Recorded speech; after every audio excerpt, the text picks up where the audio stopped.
Welcome to Brussels, heartland, of course, of cycling itself. This is the capital of a nation that regards itself as the crucible of our great sport. And this is one of the oldest races on the calendar that we're dealing with, the Brussels Cycling Classic. It's had a few incarnations, but it's been run for 106 editions, first time back in 1893. I know, history always made here. 18 Celsius today, so it's not as cold as it might be, not as warm as it could be. We've got kind of a light breeze, let's put it that way, shall we, coming in from the southwest, but nothing too much to trouble us today.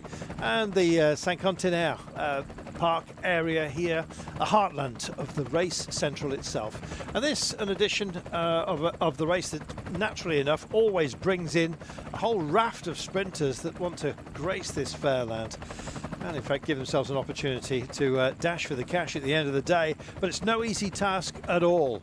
This place, of course, founded on greatness of dynasties gone by. We've had some spectacular winners here, and all different kinds of winners, I think it's fair to say, of the Brussels Cycling Classic. We've had group sprints, we've had solo breakaways.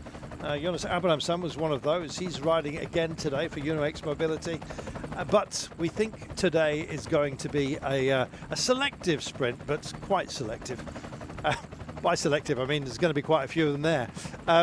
Some will get knocked out on the climbs that we're dealing with, more on that in a moment. But ultimately, we're going to come home, I believe, for a reduced sprint. That's more like it. Tim Merlier, not here, unfortunately, but is going extraordinarily well at the moment, as I'm sure you know. Abrahamsson is Arnaud Démare. You get the gist of it. But when you see Remco Evenepoel, you think, hang on a moment, I thought you said it was one for the sprinters. Well, Merlier, Ewan, Ackermann, Démare, Boonen, of course, the great man himself. Well, they've all had their times. And what about here? Well, Milan Fretin comes with a Cofidis team that are rack full of confidence. They've sent a very strong squad. Paul Penaway, after third place in Rome, believes, and we believe in him. He's a big man. If he can get over the climbs, though, he will not mind the ramp at the end of the day. Jonas Abrahamsson, part of a UnoX Mobility flotilla that always go extremely strongly. He's backed up by Søren Varenschrold as well. So UnoX, definitely one of those player teams that are going to be gunning for control, I think, today. They may be sharing that duty with the likes of NSN. Let's wait and see. Also here for Jayco, Anders Foldager. Yeah, here he is. We're backed up by Jelte Kleinsen. People Conca as well, also going well on decent form. Lotto arrive here without, of course, Dali, but they have got Toon Arts.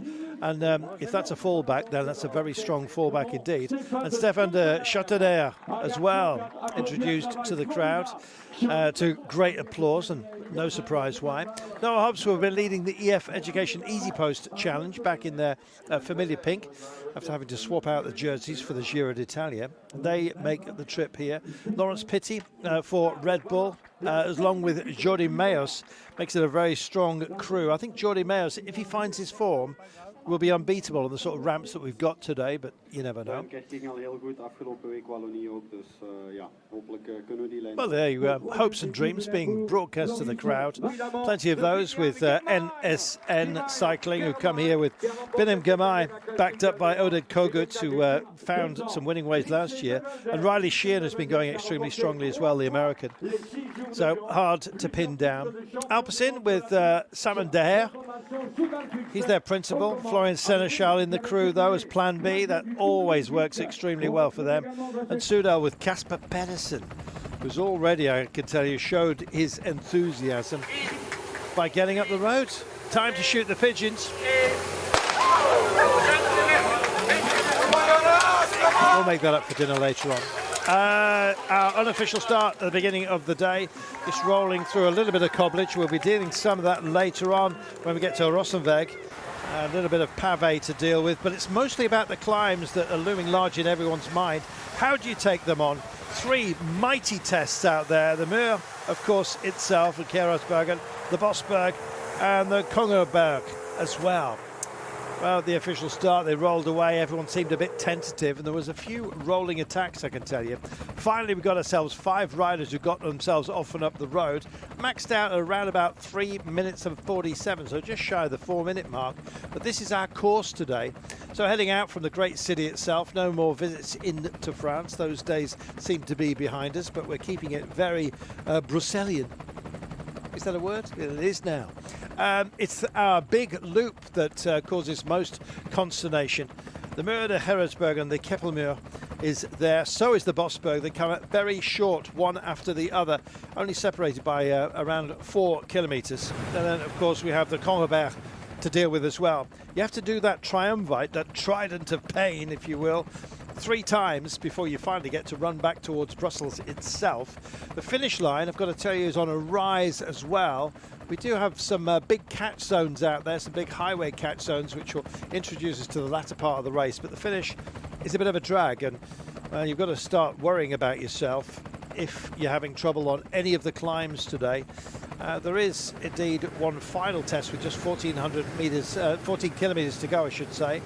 The Hellinger Kruiswegstraat. We look forward to that.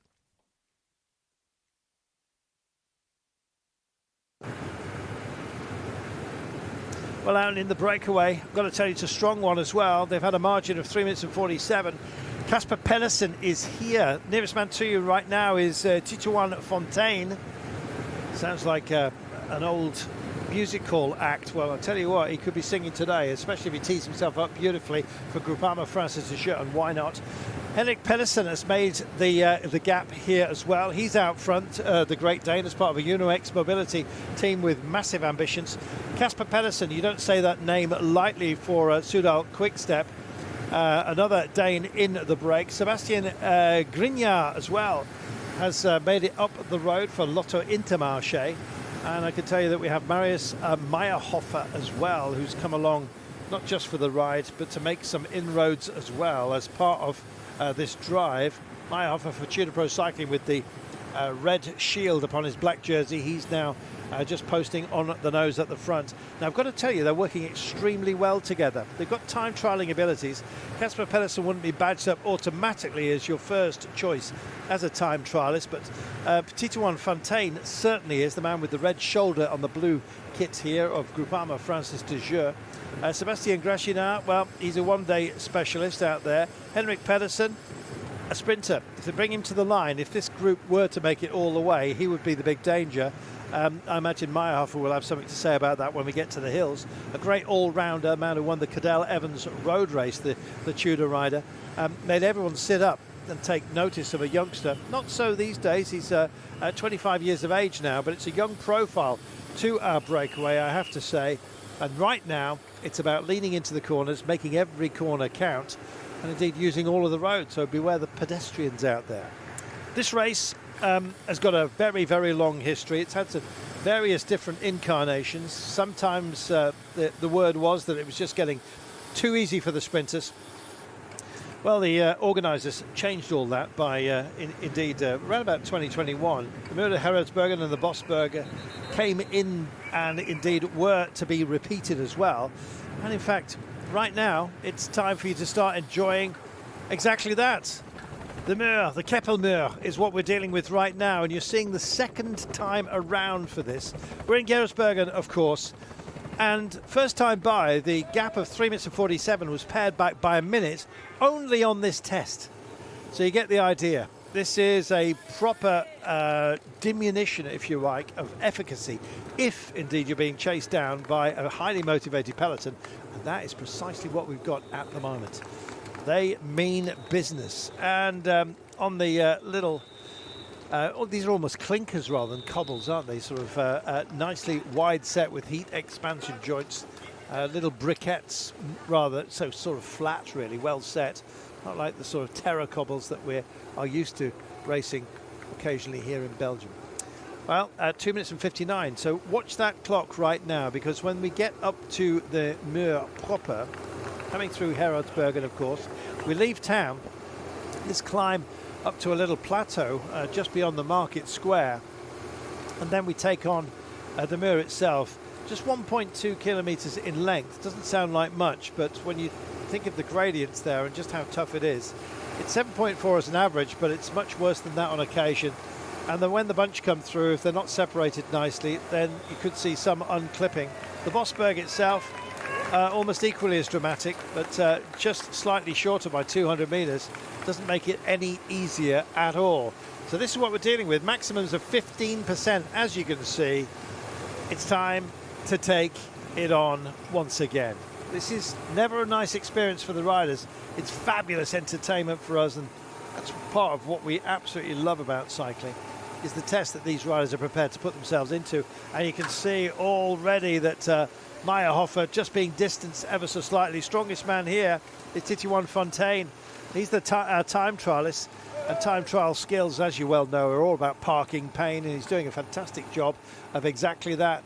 Keeping a good pace, good rhythm, but look at the time gaps just starting to ebb. It was over the 3-minute mark, and already they have lost a handful of seconds. Now, this is that pinch point.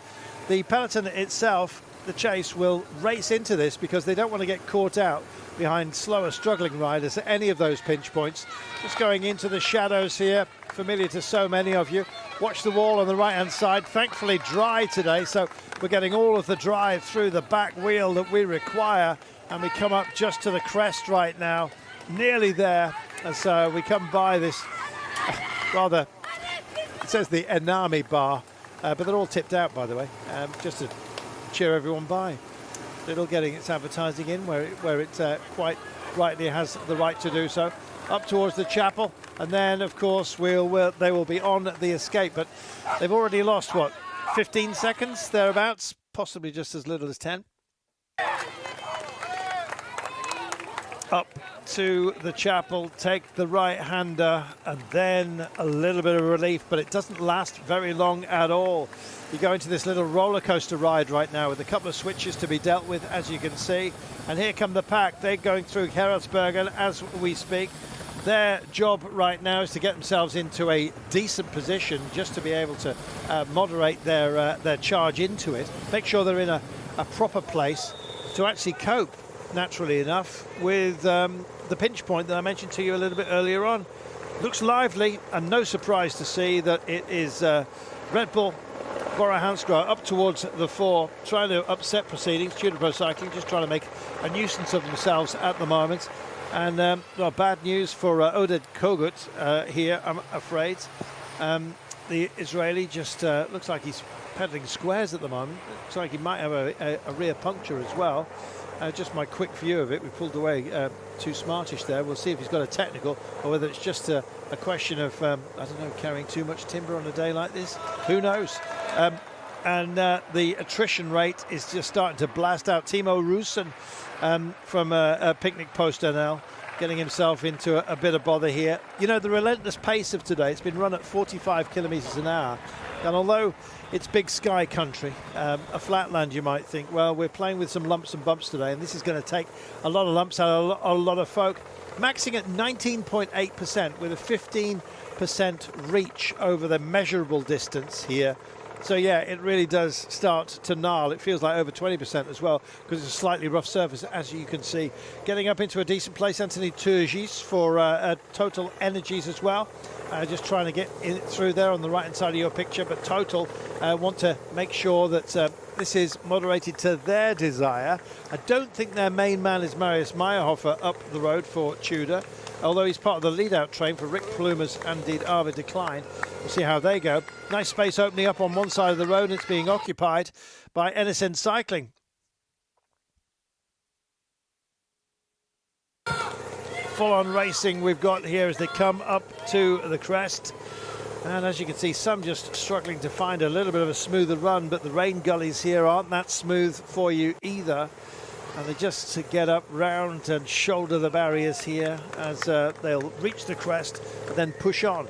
Meanwhile, our breakaway, almost automatically, they are onto the Bosberg. So the chapel raining down its blessings upon the peloton as it comes through here. Nice as well to see Unibet Rose Rockets very much up towards the front as well. Good crew here that they have sent with Joran Blom. It'll be for Tobias Müller, I imagine. There's another German in Marius Meyerhofer up the road. Compatriots doing a decent job. Kogut and Rusin just simply dropped. No technicals for them. Well, if Kogut's going out the back door, it shows you how hard it is on the sprinters. He had a very good run last year. Success in the Crow race, of course. Good time trialist in his own right. So if he's struggling, others will be too. Back to the head of the race, 2 minutes and 45. See what I mean? It's paired back by, 16 seconds from when they took on the test. They've just started to push out ever so slightly. There we are, one of our local fans in full voice, in his own mind. Yeah, the gap as it is holding at the moment, just 2 minutes and 41. It was 3:22, don't forget, when we came onto the Muur. So they've knocked out quite a bit out there, 40 seconds in fact. And Unibet, they hit the front, want to do a bit of pacing. They don't want any messing around today. If you feel that you've got the strength when it comes to the climbs, then you need to invoke it to wind down the belief, if you will, of the sprinters out there. Plenty of drinks being taken, a few bumps and bruises from earlier this week as well on display. It's a rough old game, this. Thankfully, it's dry. The nightmare potentially would have been if we'd had some moisture out here. Now, there is this pin being pulled right now, and it looks like Ghost is being given up here by Marius Meyerhofer. I can't see a technical for him, and I think he's basically had enough. His team are busy on the front, and yep, I think he's going to go and join them. On the radio, very briefly. Good rider, Marius Meyerhofer. But yeah, he won the, mentioned it, I think, the Cadel Evans road race a couple of years ago. Everyone very much stood up and took notice, and he got himself that terrific contract with the Tudor team that often punch above their weight. And just look at the gaps that are starting to open up here, and some principals find themselves out of sorts. Simon Diaz is at the front of this group. He would have been one for Alpecin Premier Tech that would have had some hopes coming into today. Those hopes being dashed by the pace of today, the parkour naturally, but also the willingness of this break to actually push on and do some damage. Now, Casper Pedersen looks like he's looking for the rain gullies at the moment. 10% is a maximum, sort of getting down to half that gap. Well, 11%. 19, don't forget, on the Muur itself. But this is, again, no easy task. But what's happening to the gap? 2 minutes and 50 is where we're standing right now. It was 3:20 not that long ago, so take the sustenance where you can get it. Meyerhofer just tagged off the back of this, knowing we were coming to the Bosberg. We probably struggled to get back on and in first time of asking. We've done it twice now, but we don't have much of a reach before we actually get to the Congerberg. Off the back of that, we have to do all three climbs again, and then we have that relative easement, if you will, a time for sprinters to regather themselves if they've managed to stay with it. You can see at the front line here, Søren Varensholt for UnoX Mobility, centre of your screen, and a few others as well. Just nudging to the side of the road. Cofidis with a great deal of confidence today. It could almost be the confidence team, couldn't it? Milan Fretam, great lead out as well for him in Pierre Allegard. Axel Kirsch and Alexis Renard. That is super strong. They've got a plan B as well with Anielkowski, the great Pole, who can deliver some spectacular things. You can almost dance. Not a pole dance. Over to the left-hand side of your screen here, we have Pseudo Quickstep. Alberto Dainese. Now, a big man, if he can get there, he will make a big noise. He's got Casper Pedersen up the road, so Pseudo Quickstep off duty, essentially, for engaging in the chase. Bit of radio work going on amongst UnoX Mobility, who are absolutely cock-a-hoop after what Freddy de Versnes did for UnoX in the Giro d'Italia. That was part of a breakaway that succeeded. So, of course, Henrik Pedersen is up the road. Details of this crew. Varensholt will be their favourite, but don't discount Jonas Abramson, of course, the man who won solo, cheating a group of 30 chasers. for what was expected to be a sprint finish a couple of years ago now. Let's see whether Abramson can rekindle that duty. Here we go then, the pack onto the Bosberg. Our breakaway already clear of it, gap back up to 3 minutes. So it's a bit of a squeeze. Next time by, I think we'll be taking this a bit more pace. The thing that might actually play into the hands of the pack is that these climbs are actually dealt with for the final time once we come off the Kongerberg. That will be with 47 kilometers to go. That is a lot of retrieval time. For somebody to attack off that and then go for it is a big ask. So this is our pavé climb. The Kongerberg is an asphalt climb, so smooth. We then still have, of course, the Rosweg, which is our pavé section that will take us to our final climb today, the Heilige Kreuzwegstraat. Why they put all these words glued together in this part of the world, I do not know. But they love it. It's basically to just upset people like myself. Who give it their very best, often clip the first hurdle, and then take all the rest down with it. Anyway, time for some feed. This is always, mind your heads, this is always a bit of a slower process, a slowing process, I should say. The peloton just want to get the sustenance where it needs to be, which is inside their bodies, and to do that, you have to make the take. Feldman nearest to us here, he's part of the lead out for Tobias Muller.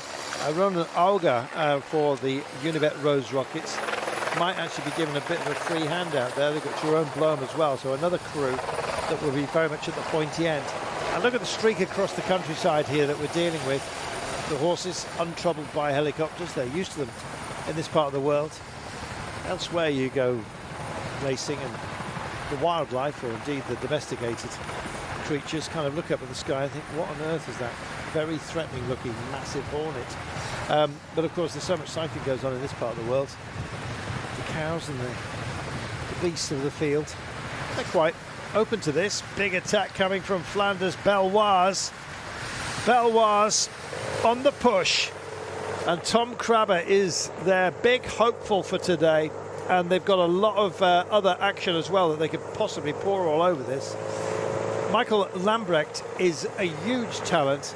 They've got others as well that they can use at moments like this, like Lanhover, Vincent van Hemelen as well. And it is in fact Lanhover that's gone for it. There he is. As I said, he's the sort of weapon that you can pull out of the toolkit and just start beating everybody with. It's just a remarkable athlete at moments like this. You give him a job to do and he will do it. And look how it's strung out. It's almost drawn a huge tongue out of the viper's head of the peloton, hasn't it? And so watch this gap right now. We have 4 hopefuls remaining in our front group, all very strong, I have to say. As far as the ship out is concerned, we've probably got rid of the weakest link. And then all of a sudden we find ourselves with almost veteran status, Casper Pedersen. Why not? Fontaine, we mentioned to it, is a youngster, but a supreme time trialist, and has been skipping up these climbs very, very well indeed. If he's up here, that means Paul Penaway has some belief, I believe. Matteo Milan will be there to help him in the lead-out train as well. Sebastien Grignard is a one-day specialist for Lotto. They almost all seem to be. And Henrik Pedersen, of course, with a massive motivation of staying with this because he's a sprinter. He's almost, I would say, modest, a moderate stature amongst sprinters, but that suits him very well for the climbs that we've got to deal with. He would have been very much part of the approach work for Abramson or Varenshold late on, would Henrik Pedersen, but he's made it here. And yeah, Breiner, well, salty water, isn't it? Salty performance for him potentially. 78 kilometers from home, and they're back up to 3 minutes. And this high hedge groves here, skirting the side of the road, almost looks Cornwellian, doesn't it? But without the walls at the sides. Only one wall we're concerned about, and that's the Mörder Heradsbergen today. Well, they're stowing their gels where they need them to be, and a spectacular, almost looks like obelisk roast boar at the side of the road for you. With 77 kilometers to go. And why not? You know, I'm given to a ham sandwich myself. It was called the Abduction of Europa, that particular sculpture. An artwork by Konrad Teinl. There we are. Goodness only, it looks like a rose ball to me. I may have misread it entirely, but anyway, the Abduction of Europa is regarded as the beginning of Europe. As a child, the artist said he lived through the Second World War and witnessed the horrors of it and what that brought. And so a truly united Europe is what that statue is all about. I must apply for my Irish passport very soon. 77 kilometres from home, and the watchwords are here, which is basically give me a bead on. They're too busy for that. There we are. Message for Tace Benoot as well. Bless him. And indeed the water being offered up. No need for it for the time being. They're being serviced rather well. That's the gift of being in a breakaway, of course, is that you do get service offered up to you more handily. If you're in the pack, you've got to go back if you need anything from the car. Streaking over the high plains here. I love this part of the world, I have to say. I've spent a lot of time living both here and over in the French border country as well. And yeah, big sky country, but it does have a rolling charm to it. And the air in this part of the world is it's like mineral air. Except when the farmers are spreading the chicken droppings. Then it's not so sweet, the air. It is sweetly pungent, but anyone who knows it know exactly what I'm talking about. Puts you in mind of feta cheese. But anyway, let's get back to this. 76 kilometres to go. Nothing wrong with feta cheese. I just want to smell it all the time when they've been much spreading. Anyway, got to get your chickens from somewhere. What comes out of chickens has got to go somewhere. We're on the Congoberg, 1,300 metres. 5%, 8.9 as a maximum, and a smooth climb this one. But let's see, because it's the sort of climb that could wear down a breakaway and very much appeal, being slightly wider, to the peloton itself. It wants to charge down the gap, and NSN are exactly doing that. This is for Biniam Girmay, ultimately. Well, Biniam kind of went very loud a few years ago, and it's been a little bit quieter by that standard. Injuries, of course, notwithstanding. There is the Euro. It's definitely a wild boar, isn't it? I don't know what that is balancing on top of it. Looks like a combination. A pepper pot, football, and somebody's head. I have no idea. It's something from Greek mythology. There we are. Supreme god Zeus abducted the Princess Europa by taking the form of a bull. He then held her captive on the Greek island of Crete, where she gave birth to Minos, son of Zeus, who became the legendary king of Crete. I think mythical. Legendary assumes a real existence. A myth, that's something else. Anyway. 3 minutes and 2. Legendary and mythical. Two words that get mashed up, good and proper, and should be separated. Kept one as a myth, and one indeed as a legend. A retelling is a legend. A myth is something made up. Put that in your head. Never forget. Biniam Girmay is the principal for NSN Cycling. Oded Kogut, we've already seen him go out the back door, so he's not going to be at the disposal of Girmay. Riley Sheehan, however, is an absolute monster, the American, and he's been on great form. Tom Van Esbrook, likewise, so he's still got some options. Default options, you might say, after indeed hitting Control-Alt-Delete. Oded Kogut a little bit earlier on when we got to these climbs. Time to take on the sustenance, get ready for the drive. Francis Ticheur tucked in here as well. Paul Penaway, gander up, third, of course, in Rome on a rampy finish. It's a rampy finish today. If Penaway can survive the climbs, we've got to do all three of them all over again, don't forget. If that happens, he'll be there. There you go, you've got the predictions of your commentators. And my name is Carlton Kirby. It's a pleasure to have your company wherever you're picking us up. Here's Unibet Rose Rockets. We mentioned them a little bit earlier on. Super firepower they have got. They've also got belief. despite the fact of almost misfiring Groenewegen in the Giro d'Italia. A great disappointment to him. The rain kind of compromised his runs on occasion. It was just rough stuff, wasn't it? So is this. Gap 2 minutes and 59. It's kind of holding around about that 2-minute margin, 3-minute margin. Beg your pardon. Secondary group just a little bit further ahead. It's actually the dispatch from our breakaway. Here's Cofidis we're just focusing in on for you. Fretin, superb, and with a real opportunity to do something spectacular today.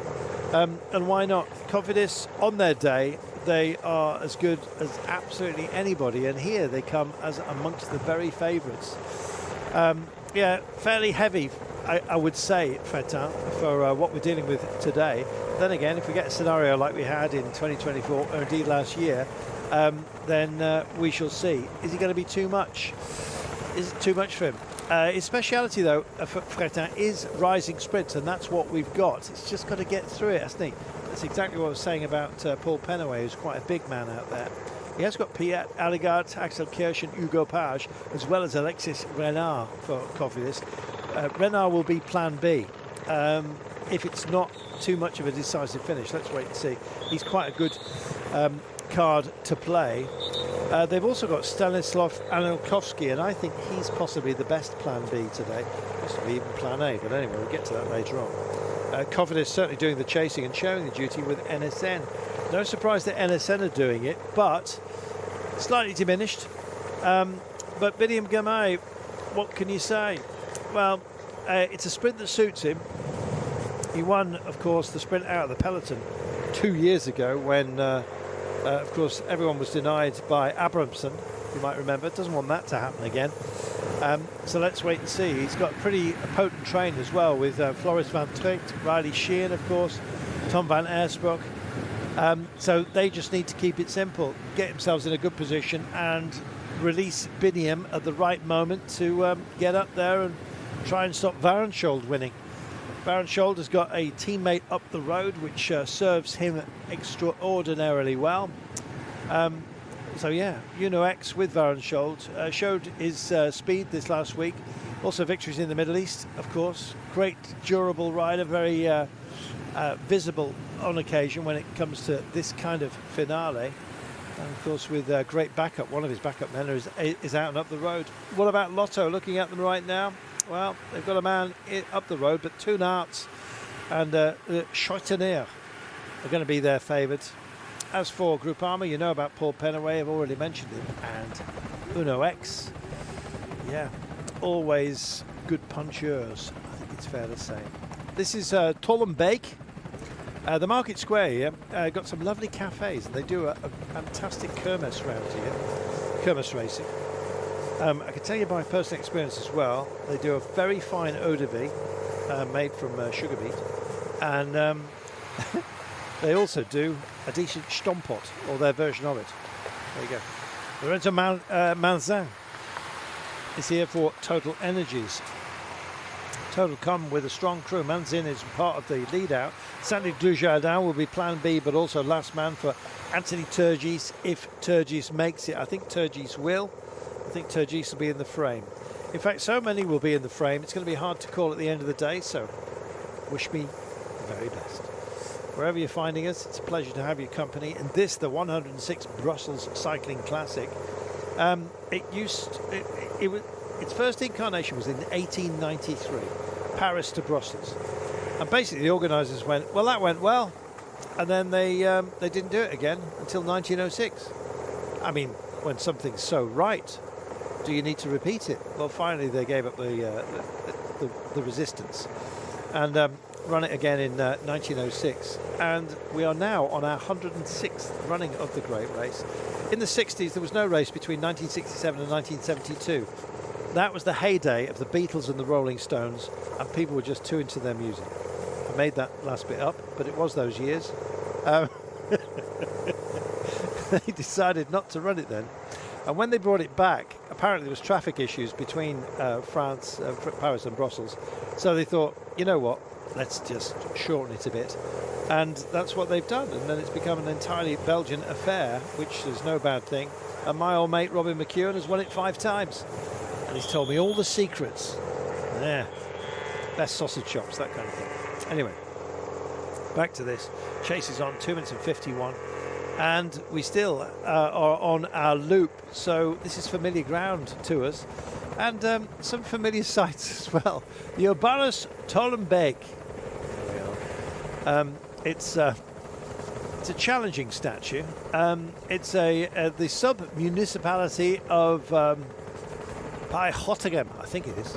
But anyway, the well-known comic strip characters of Urbanus, it's where he calls home. But the Tollenberg is also the home base of the real Urbanus. And in the village you can find a statue to the comic strip character Urbanus. I'll stop saying Urbanus now. Together with his his 2-part dog. So the dog can split itself in half. That's Nabucodonosor and the fly Amadee. I have no idea what any of that means, but it is a comic strip character. And of course Belgium renowned for that. Who could forget the mighty Tintin, or as they say here, Tintin. We all love a red and white rocket. And a dog called Snowy. I had a dog called Snowy. 69, mainly because of Tintin. Tintin. 69 kilometres to go, 2 minutes and 44. And they are in serious mode, and I like that for this breakaway. They've actually held a margin very, very well. I'm just thinking how much they will need of a gap by the time they get to the Muur and the Bosberg again through the Congoberg. I think they're going to need, they'd need about 6 or 7 minutes at that point. I mean, I feel sorry for them. And breakaways have made it. Look what happened in the Giro d'Italia recently. Absolutely sensational. A 4-man breakaway went off and up the roads in it was the day into Milan. Very flat, different to today, of course. Freddie Deverne for UnoX came home ahead of Mirko Maestri, both of whom are here. Marcialucci was also there, and indeed Mr. Bice. And Vice, Buttery Biscuit Vice, is also here. So they've actually kept it very, very sensitive. In fact, I've told you a lie. Mirko Maestri is here. Vice has decided not to. But yeah, Freddie, they were the 1, 2, 3, 4 denying the sprinters.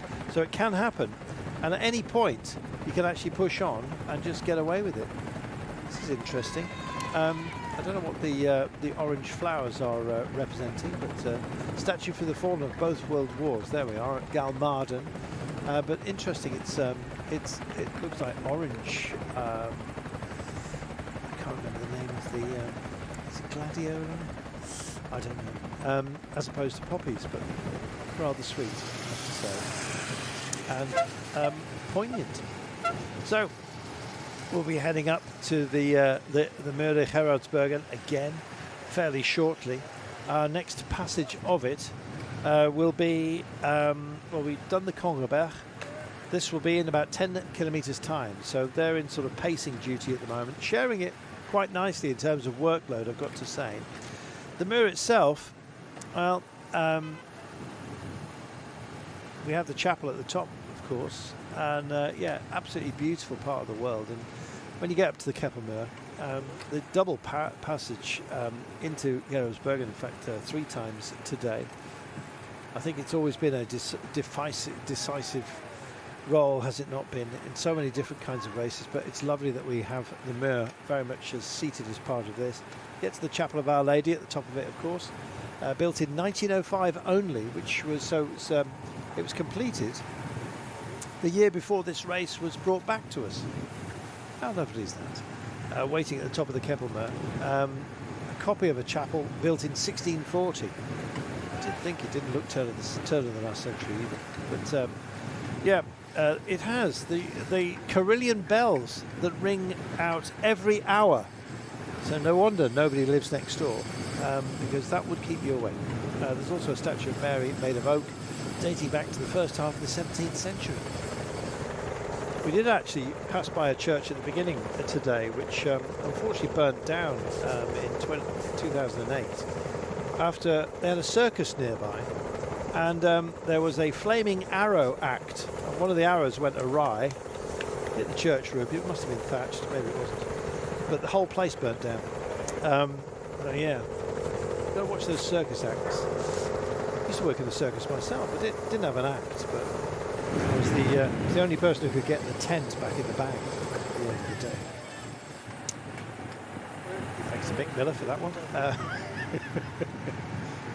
I didn't work for the circus, but anyway, 66 kilometres.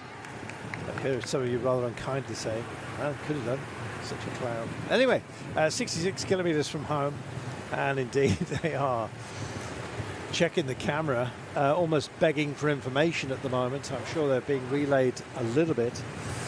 But yeah, a little bit of butt shuffle as well, showing you how much drive they're getting on. They've kind of gone into time trialing mode here, and there's lots of grimacing going on. Sébastien Grignard just coming through to take his turn. You know, when they do relay like this, you have to appreciate the work rate that they're putting in. It really is something. Casper Pedersen here, gone back to their familiar blue after racing in white, Soudal Quick-Step in the Giro.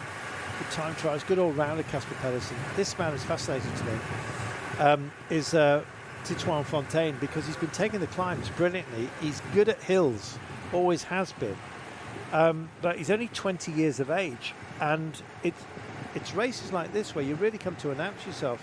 Tim Merlier did exactly the same in this race, what, 8 years ago now? Then of course came through and did it again. But yeah, Tim Merlier last year, in fact. Alex Renard is here. He was runner-up last year. Arnaud Delis sadly not. For Lotto, his teammate, up towards the 4. 2 minutes 19. It's going the wrong way for the break. I think that's why they've got such serious faces. They've got an unkind climb coming up, which is non-categorized, non-threatening. It's almost just part of it. You can see where the where the land just rises up ahead of us. We've got to go over that and through a cut in the trees, this road. The Romans were here. Just ask Asterix and Obelix. 64 k's from home, so we're getting towards, what are we running at still, 45 kilometres an hour. It's been very fast today, I think because the wind is reasonably forgiving. It's only light coming in from the southwest, and when we get to the climbs it's largely a tailwind, which does help, although with all the tree cover, not quite sure by how much. The upcoming little bit of kilometrage, we're talking 12% on this unnamed climb that we're dealing with at the moment, so named after the town we're heading through. Looking at the peloton, which is truly strung out, and these guys still acting like a TT, team time trialing unit, doing a good job. It's almost a team pursuit, isn't it? But the quartet reigning nicely. Good balance within this group, I have to say. Everyone's taking their turn. I would suggest the first burn down is going to be Sébastien Grignard, which is something of a surprise to me. The Lotto man's on the front at the moment. Short turning here is Titouan Fontaine, just leaves a gap which Henrik Pedersen just drops into, which suggests that the man from Groupama is flagging a little bit. He might be playing the excuse Nick card as well, basically saying, sorry, my name is Titouan Fontaine and I work for Paul Penaway.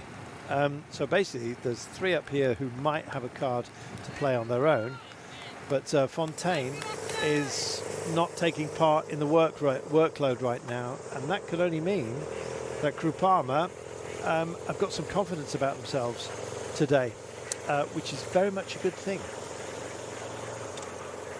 Very much looking forward to seeing how this one pans out. There's a lot going on at the moment. Dardor Westerhoek is going on, the Tour of Auvergne. The Giro d'Italia, Donna, the women's race. But of course, the 106 Brussels Cycling Classic is always going to tempt you. Yeah, I know. How's it going to end today? Not sure. With the Muur, the Gerardsbergen and the Bosberg still very much part of our thoughts. We've got to do those 2 cobble tests again. Then we have the Congoberg, and then that pavé section that we have to deal with a slight kick at the end of the day in the Helliger Kreuzwegstraat. I think that was a much better attempt. And then I run for home, which has a ramp finish, don't forget. Look at how encamped on the front NSN Cycling are. This is absolutely remarkable how much work they're prepared to put in, and tucked in just behind them are Cofidis, who've been doing a lot as well. Look at how the pitchfork is opening up here, 2 prongs to it, and what are they going to be shoveling by the time we get to our test. Now we go over this climb, we have a downhill run to the foot of the Muur, and that is what they're already teeing up with here. The Muur itself will reveal itself in about 5 kilometers time, so this is big approach work. Imagine if we were coming to a finish line. This kind of feels like it, because they know it could be an attack point. We might get a shattering of this peloton, and indeed a reassembly of those who might have some ambition to push it all the way to the line. Interesting, Pinarello Cruise 365 coming to the front. Can't see Sam Bennett here. If he is in here, it will be as a helper. Emils Liepins is about to make some noise. Matteo Moschetti will be their chosen son today, I am sure. Bennett hangs on. He'll try and help to smooth out the terrain for him. Nico Paracini as well is somebody that you can't deny. Well, Matthias Meyerhofer did a great job in the break. Has eased out of that. He's done his job to buy some time for Tudor Pro Cycling, and has actually drifted back through the pack, and indeed will finish the day to one of the rather fetching cafes in this part of the world. Just fumbling in his back pocket, Casper Pedersen, just making sure that he keeps the gel where it needs to be. Everybody just nice and hydrated. 2 minutes is the margin right now. Don't forget the maximum gap was 3 minutes and 47. They have done a job for us, have they not? Super work.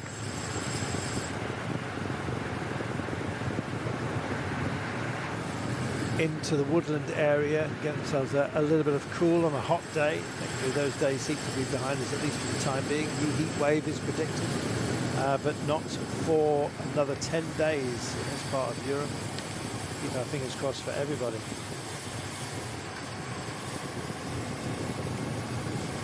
"60 kilometers to go of the Brussels Cycling Classic." We had ourselves a feisty breakaway, which has been pared down from half a dozen to 4 brave souls. Casper Pedersen is out front, along with Titouan Fontaine, Sebastien Grignard and Henrik Pedersen. So Pseudo Quickstep, Groupama Francis-Leger, Lotto, and indeed the mighty Uno-X Mobility, a rack full of confidence after a spectacular run at the Giro d'Italia. They find themselves up the road, but only by a margin of 1 minute and 51. We've already done the triumvirate, the trident, if you like, the 3 prongs that really worry us today. The Muur, the Bosberg and the Congoberg, and we're about to do it all again. The peloton is fully motivated, as you can see, almost charging down their own man here is Uno-X Mobility, thinking about Warren Schultz, thinking about Jonas Abramson, who had success here soloing in 2024. It's starting to look like a battle of attrition. We've already thrown out some sprinters on the first 2 loops of, indeed, the Keppelmuur, the Bosberg and the Congoberg. So let's see how we complete it, shall we? Who is going to take it? Who's going to take the mannequin? Let's wait and see. I don't know if you saw what I did there, but I think we got away with this. So we are heading right now to the foot of the Muur de Keppelmuur, the Muur de Geroldsbergen. Then we'll have the Bosberg and the Congoberg. It is our last time of asking. Get yourselves ready. Let's do this, shall we? And so we come through Gerardsbergen with our 4 breakers holding a margin of just 1 minute and 49 on a highly motivated pack that still has some of the sprinters embedded within it. There'll be some teams that want to make this as difficult as possible to shed out some of the ambition out the back of the pack that are chasing these guys of the fast men. They don't want quick men at the end. Trouble is, it's been very, very quick. Average just under 45 kilometers per hour. They're not messing around. This is the race to the foot, of course, of the mighty Muur. The Muur de Heeresbergen is awaiting us right now, and this almost feels like a sprint finale before we even get there. They won't all fit on some of the pinch points. They've got to get through these 90-degree turns to tee themselves up. Minute and 40 now, and they are charging into that margin, aren't they? Our breakaway have the gift of a little bit of space up front, and this is not a gift. It is an absolute trial, I'm afraid, to some of those on the deck here. It's Smithson who finds himself tagged here. Jed will get back on. He'll be working for Fulldager. Kreinsen a little bit later on. Anders Fulldager is their big hope for the day. Meanwhile, the quartet continue to push on, and now they start to get to the pointy end. The run up to the chapel here. We're on the Muur, the mighty Muur. Maximum 19.8%, 20% in if you round it up, and rounding it up is what they've got to do right now. Their emotions, their indeed endeavour, their physical spirit, and just try and keep some margin. 96 seconds, 94 seconds now is nothing at all, and here come the pack, equally just strung out right now. Those who've had the sense to get themselves into a safe place are indeed where they want to be, but as the road expands all of a sudden, we go 8 and 10 wide, and then they kick on yet again, just trying their level best to power into this. Who's got anything left in the tank by the time we get to the end of today? Well, the first display, I think, is going to come right now. Get yourselves ready, because this is going to be dramatic. And look at this, Biniam Girmay himself very much up towards the fore. He wants to nail anyone who is thinking about pushing on at a moment like this. It could be an attack point. 58 kilometres to go at the head of the race right now. They're coming up to the chapel. Just emerging it shortly. Well, there's a cafe here first, but nonetheless, by the time they've just rounded this, they will indeed see a place you can say your prayers for the remainder of the day. It's going to take divine intervention, I would have thought, for these guys to make it all the way. The gap is coming down now, 83 seconds, nothing at all, 81 seconds, and almost pedal stroke by pedal stroke. The gap is being wound in here. Some very good riders finding themselves slightly second-hand at a moment like this due to the work they've had to put in. Michael Morris is one of those for Red Bull Bora Hansgrohe, and it is Alpecin that are making us, and Soudal that are making a push at the front here. Alpecin working for Simon Deher, don't forget. A good knowledge indeed to get himself into this position. Just behind is Biniam Girmay, looking nice and strong. Turgis wants to play the game as well. He's just driving it in. Tanks reasonably well placed, I have to say. Axel Uns and Paul Penaway, and still the rougher part of the terrain. You don't want to get caught out showing their hand for the first time. Marijn van den Berg from EF Education Easy Post. Noah Hobbs will be their choice for the day. He's also in the frame here. And the kick-on goes right now, and Cofidis displaying exactly that. Plenty of confidence. They have led up here on a couple of occasions now, and quite happy to take on the duty. Minute and 8 as they come up to the rather beautiful chapel at the top of this. Well, our sprint at the end of the day is going to be characterised by being technically simple, but also going up, so less of a challenge than this. But whatever you've got, it's possibly time to spend it on days like today. What a great day of racing we have had, and it's far from over right now. And look at the gaps that are opening up here. There's some real struggles. As you can see, riders wrestling the bike, really feeling that this day is maybe going to be possibly too much for them. Danny van Poppel has been doing a lot of driving work, the Netherlands champion, on the front of proceedings. He's just easing off ever so slightly, doing a good job of just keeping his powder dry. Pippo Conca also here, our Italian champion, we remind you. So past the chapel they go into the dip, and it is, of course, the Bosberg announced almost immediately. In fact, our breakaway will be, of course, as usual, first to get there. They come over this little rise. Gosh, this wide open countryside. I remember chasing a box kite as if my life depended on it, once the line had snapped over the high fields here. This feels like you're closer to the sky, despite the fact it's called the Low Countries. Minute and 2, did nudge under a minute very briefly, 56 kilometres from home, and the combed landscape here, almost none of it untouched by human hand. And it's starting to break down, as this has already got selective. Check that out, big gap back to the peloton. We've got a group of about 15 riders with 8 chasers maybe, 2 in no man's land, and then the rest of the pack. Cofidis did a great job. Can they do it again here? Is it hammer blow time? Certainly looks that way. Well, we'll find out the remnants of who has actually made it over here. Can't see anyone from Group... Oh, yes, I can. Beg your pardon. And I think that is Penaway who's actually made the trip here. That is a very strong performance by he, if it is he. And there it is, a lovely shot of them streaking across the countryside here. That group of about 30 riders chased by 2, and then the peloton. If they've already struggled to this point because of the pace of the day, and we're talking 45 kilometres per hour for the entire reach of it, then they're going to struggle again on the Bosberg. It could be that the selection has already been made. Let's wait and see. 55 kilometres to go. A minute is the gap. That's from the 4 riders up the road, and a very elevated chase group of around 30 riders you're looking at right now. They have gone over the Muur for the 3rd and final time. The Bosberg is beckoning. The peloton has split in half. There's plenty have been tailed off the back, even of Group 3, which is now the peloton. And there may well be a coming together, but it's likely to shred again once we get onto the Bosberg, which is imminent.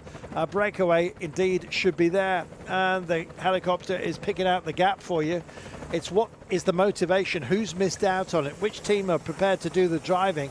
And from this distance, it looks like it's Total Energies that are the ones that have been caught out here. That is not a pleasant thing for them.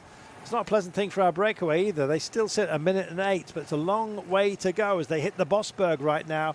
And here it is, 10% as an average, 11% maximum. The most difficult section, though, comes at the very end. They'll still have the Kongerberg, a smooth climb to deal with. It's not the end of cobbles, by the way, once we get over the Kongerberg, because we do have a pavé street to take on before we get to the Hellinger Kreuzwegstraat, which is our final climb of note before we actually run for home and then take on a ramp. Look at this. Now then, you've got to have the motivation to sacrifice yourself to bridge the gap. And the danger therein is you could be dragging over some freeloaders. So you're doing the work for them, on behalf of them. And this for Fontaine, I'm afraid it's dried up the fountain, hasn't it?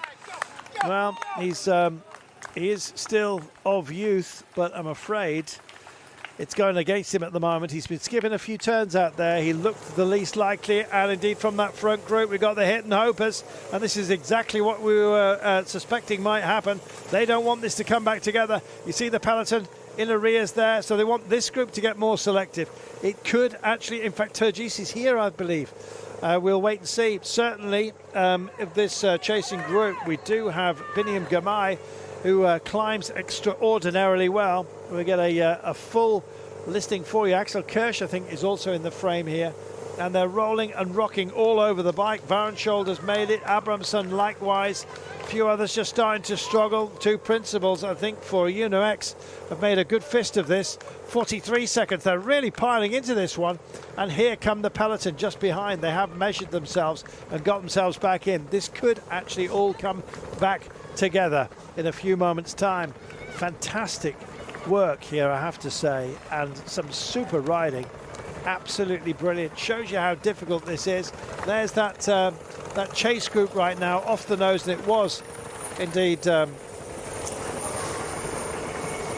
Energies that kind of missed out. This is a secondary split. That's the peloton getting onto half of the front group of 30. Gosh, it's shattering absolutely everywhere at the moment. Look at the open mouths, the grimacing that's going on. This is almost an unkind form of racing, is it not? And they take the sustenance when they can grab it on this slightly slower section. But my goodness, Anthony Turgis made it over in that front group, that front chase group, I should say. Now we're down to 3 out front. What drama we've had today. It's been absolutely rock and roll. Pedersen, Grignard, and Casper and Hendrik finding themselves in each other's pockets. Meanwhile, Titouan Fontaine is about to be absorbed, and it's the fracturing goes on here. If you've got anything, then it's time to spend it, potentially. If you don't want to sprint finish and you feel like you're strong enough to actually make some inroads into the end of the day, let's wait and see. So Fontaine is going to get tagged. I think he might actually, is he already within this group? I don't think so, not quite just yet, but they are about to find him out there. And still the drive goes on. Now this is an important gap for us right now. Oh my goodness, that front group of 30 did split, did fracture. We've got, what, 12 here? Just chasing on. The peloton are behind they. Wow. From where will our winner come today? And here is the peloton just trying to reach out. Still got over 50 kilometers to go, 52 in fact. And so by the time we get to a slightly flatter section off the Congoberg, this, by my reckoning, should come back together. If it does, how many sprinters are we going to have left after all of this climbing? Let's wait and see. Casper Pedersen, nearest man to you right now. Winner of Paris Tour a few years ago, of course. Yeah. Well, proving that old dogs and new tricks still part of it. Here is Titouan Fontaine, just about to be tagged by a chase group that, quite frankly, have thought better of themselves, I think. And that's why we've got this regathering of 30 or so riders. They thought better of themselves because they realised there was no real drive to push it on. They couldn't cohere as a fighting force. There's still just too many after the split with about 15 riders, some of whom are supposed to be on duty for others. So they wouldn't do the work. Unibet Rose Rockets wanted to push it on, but didn't work out for everybody, I'm afraid. And as a result, we got a little bit of hiatus, and they all came back together. Abraham Stockman, who was doing some of the great work for Unibet Rose Rockets, I think it might have been. 51 kilometers then from home, 48 seconds to Group 2. The peloton only at 1:06. That's, don't forget, to our breakaway. So the peloton now have made inroads. They've got together, find out the work rate that was required. Flanders Belloise, who have so many cards to play, they've been part of the driving force to close this one down. So I imagine Tom Krabbe is not maybe part of the front group. I thought I'd seen him up there though, however. But then again, eyes in what they used to be. 50 kilometers from home, and what a dramatic day it has been. We had a 6-man breakaway which has been pared down to 3 after indeed we have taken on the Mur itself, the Bosberg and the Connerberg on 3 occasions. Still we have the Congoberg to deal with, but nobody's dancing just yet. We have the drive for home, a pavé section, a named climb, and then our test up to the line at the end of the day. But this 106 Brussels Cycling Classic has been immense. We've been averaging around 44.5 kilometers per hour. There's a lack of cohesion in the chase here. Teams really with other duties, some saying, look, I'm sorry, I'm going to have to wait up. I've got teammates behind. And so we're getting a recohering here, a regathering, if you will, before we get to the Congoberg. Off the top of that, we'll have a wide open run towards our finale, which includes, with about 16 kilometers to go, our pavé section, 18 kilometers in fact, of Rosweg. And then of course we have our final climb with 14 Ks out, and then the run for home, true and proper. How many sprinters have survived the day? We don't know just yet. We're waiting for everything to cohere, and then we'll have our dash for the cash at the end of the day. By my reckoning, I think we might have about 40 riders gunning for our finale, possibly more. So it looks like the sprinters are going to have it their own way. I think there's plenty of fast men that have made the trip. Gamay is part of this front chasing group. Nice as well to see that Paul Penaway is here from Groupama Francis to 3rd place in Rome. He knows how to get up a ramp or two. I was worried that he couldn't get over the climbs, but he's embedded and ready to roll. The trees being bowed here by the wind, but offering up a lot of protection by the time we take on our climbs today. We will have some wide open spaces to play with again, and the wind might actually play yet more of a factor.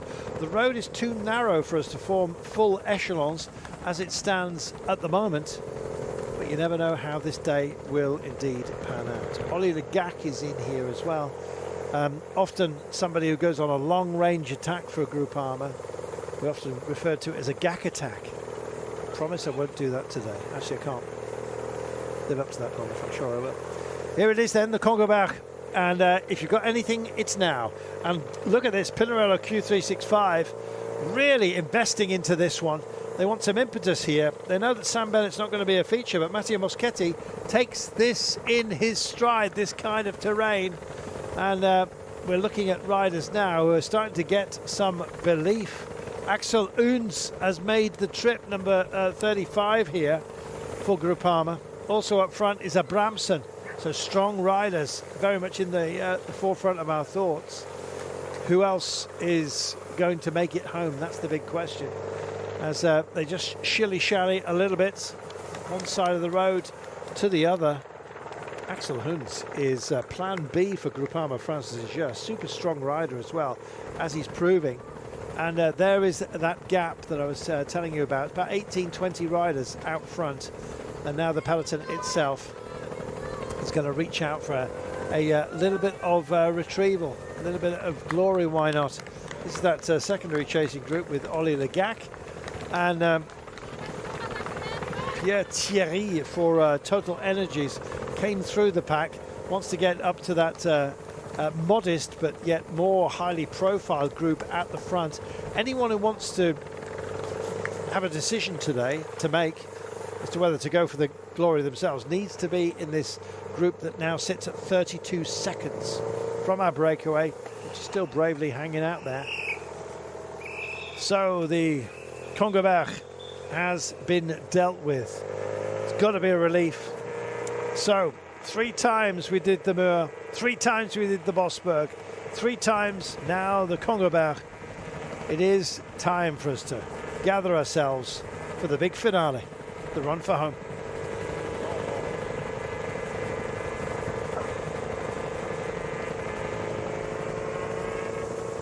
Well, we're settling in for a mighty battle towards the end of the day. There will be some very tired legs, possibly tired minds as well.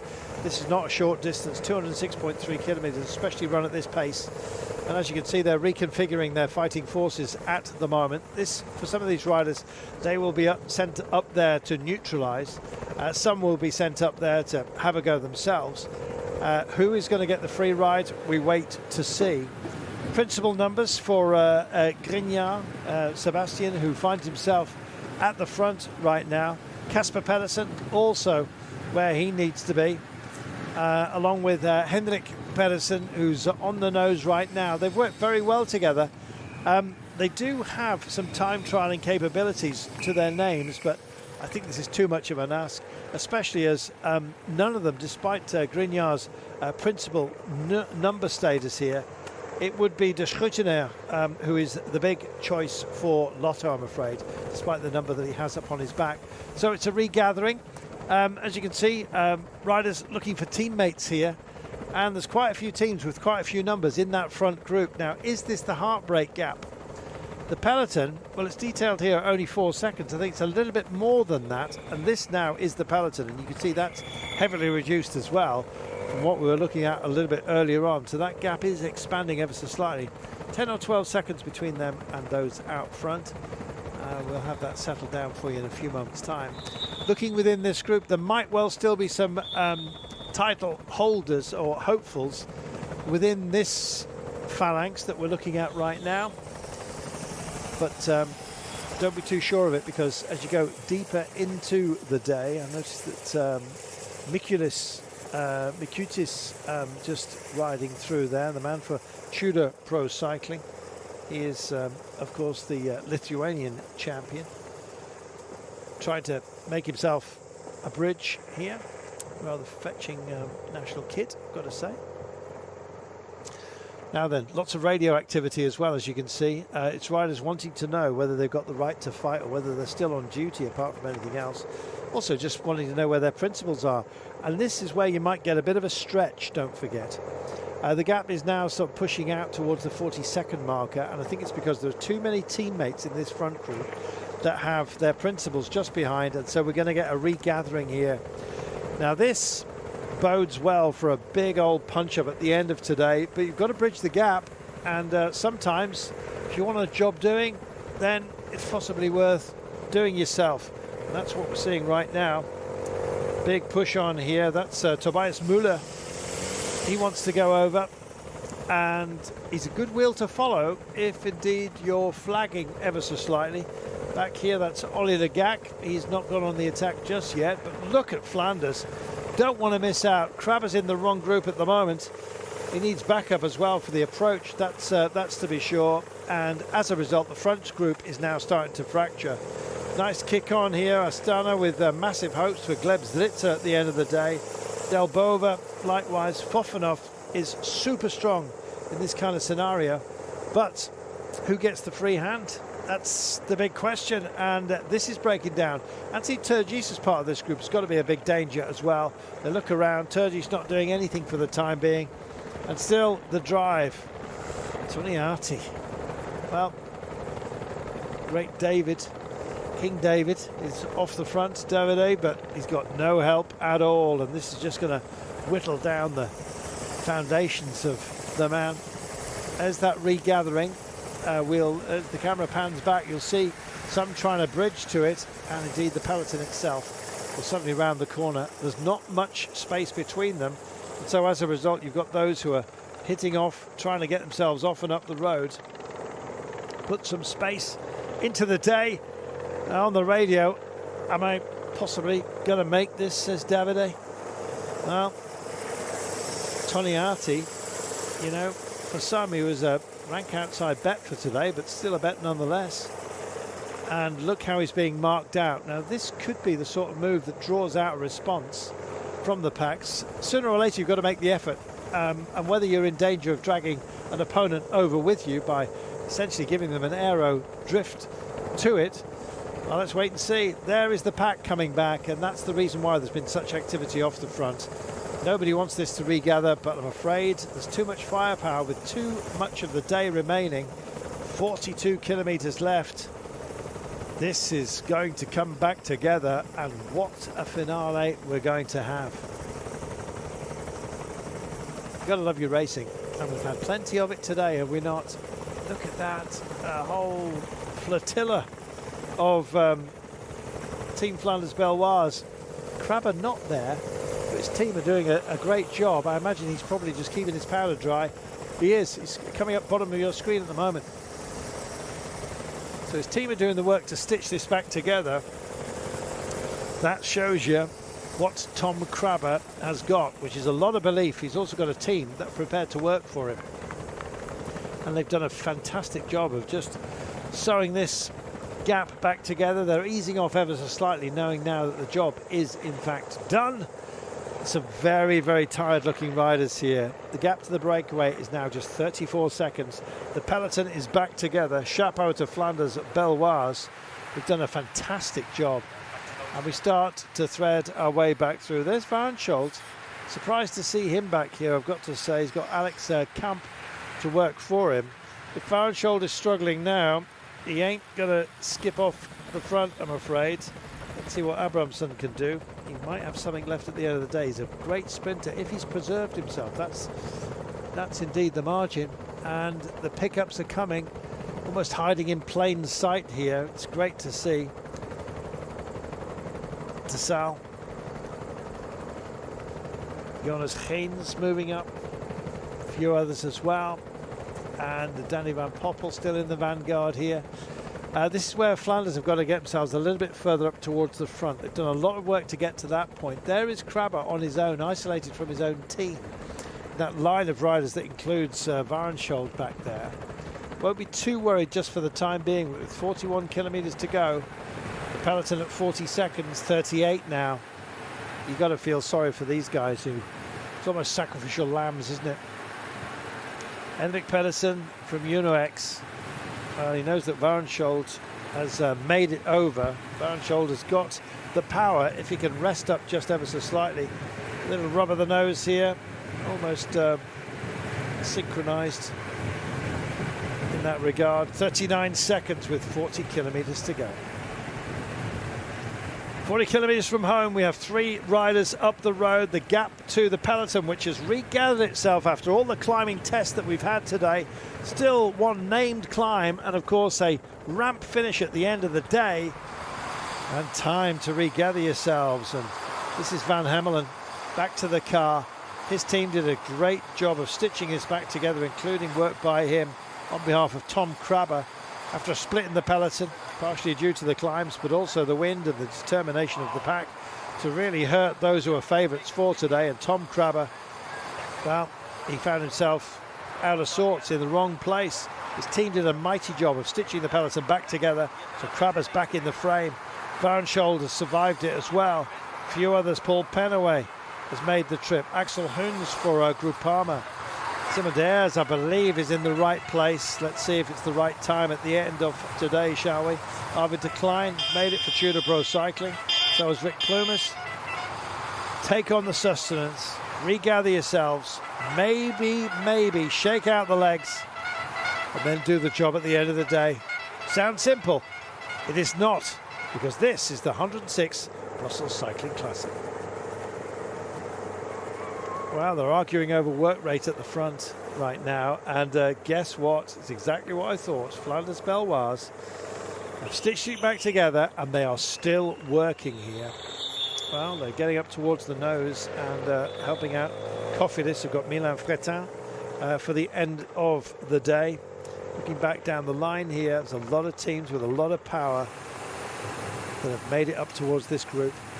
So it could be a bunch sprint finish. There is a pavé section to deal with. That will be our next obstacle of note. That comes with only 18 kilometers to go. So in 21 k's time, we deal with the Rosweg pavé.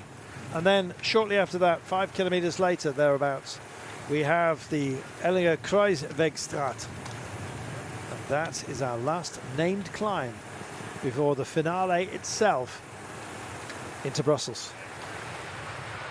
Here is the man that so many are talking about, Krabbe.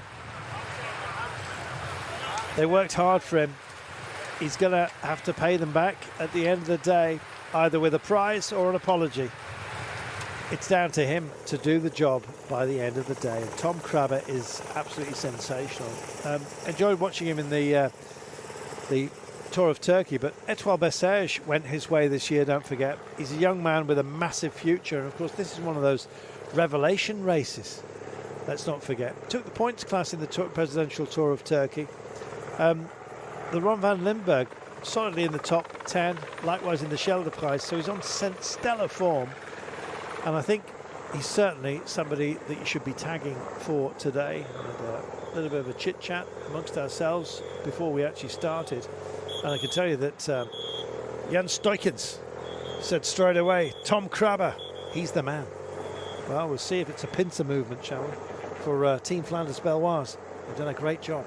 Looking back through this group, and ever mindful, of course, as we are, of what has been before here. The Kuik bunkers, apparently capable of taking more than a direct hit from a tank shell. Well, the poor souls who are inside, and indeed those outside as well. Ever mindful, as we are, when we play with Flanders fields, indeed anywhere throughout Belgium, which has almost been a battleground for centuries, hasn't it, where the world comes to sort out its problems historically. Well, thankfully it's sporting endeavour that we're dealing with today, a different form of combat, and that's what we like. 37 kilometres from home, 44 seconds. Oh, they're kicking on here. This is great. You know, they've got to believe that they can do what the breakaway, 4-man breakaway, I know there's only 3 now, but what a 4-man breakaway did on stage 50 in the Giro d'Italia. Stayed out all day. The margins were about this much. And then at the end, they got onto a street circuit and brought it home. Essentially, other teams couldn't get together and properly manage a chase because they didn't want to help their rivals. And that's what you get. Trouble. Well, right now it's the dash for home. a shame we haven't seen the landscape cubes out there. Maybe I've missed it, but I don't think so. The Cuik bunkers, really something else. 9 of those bunkers actually sit in Waterloo. Yeah, see what I mean about the centuries of coming here to fight it out. Been some rough stuff here.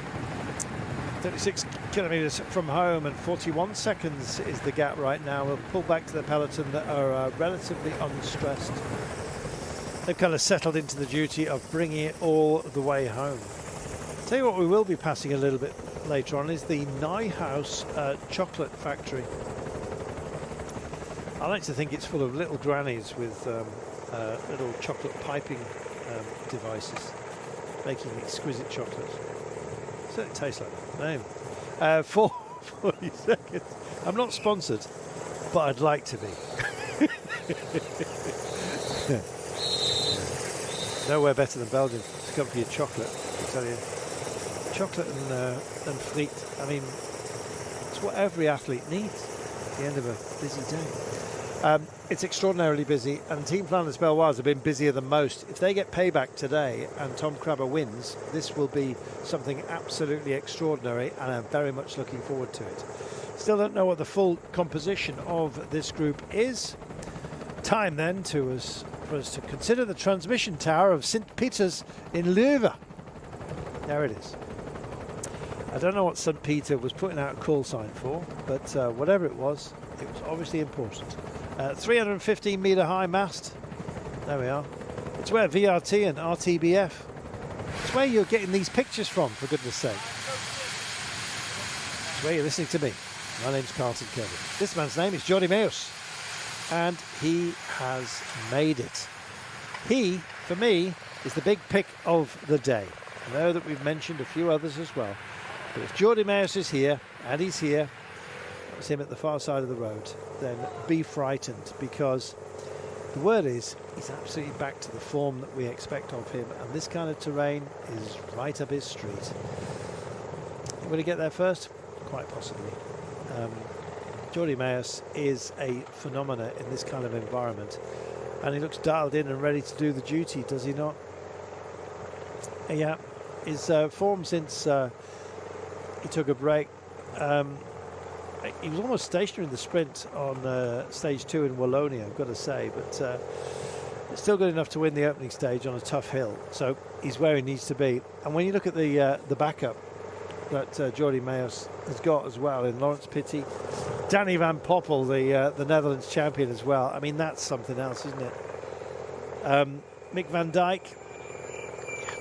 Let's see, Laurens Pitty's in there as well. Pity the others. Yeah, it's a proper team.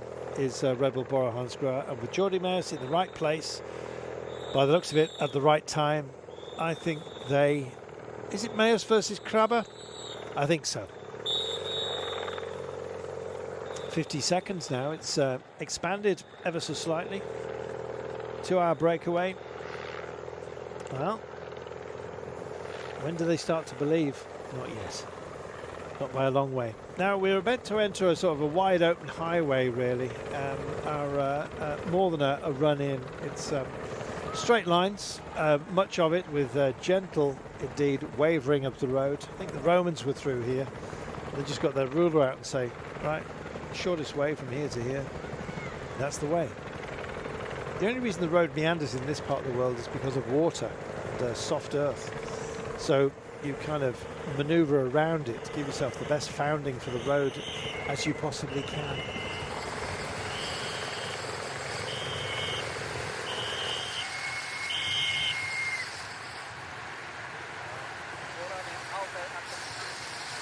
Well, it's a busy time to be a bike rider at a moment like this. This is Mirko Maestri, rhymes with pastry, looks behind.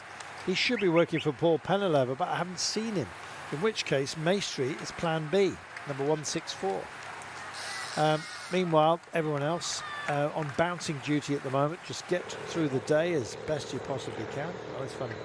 The book at the back.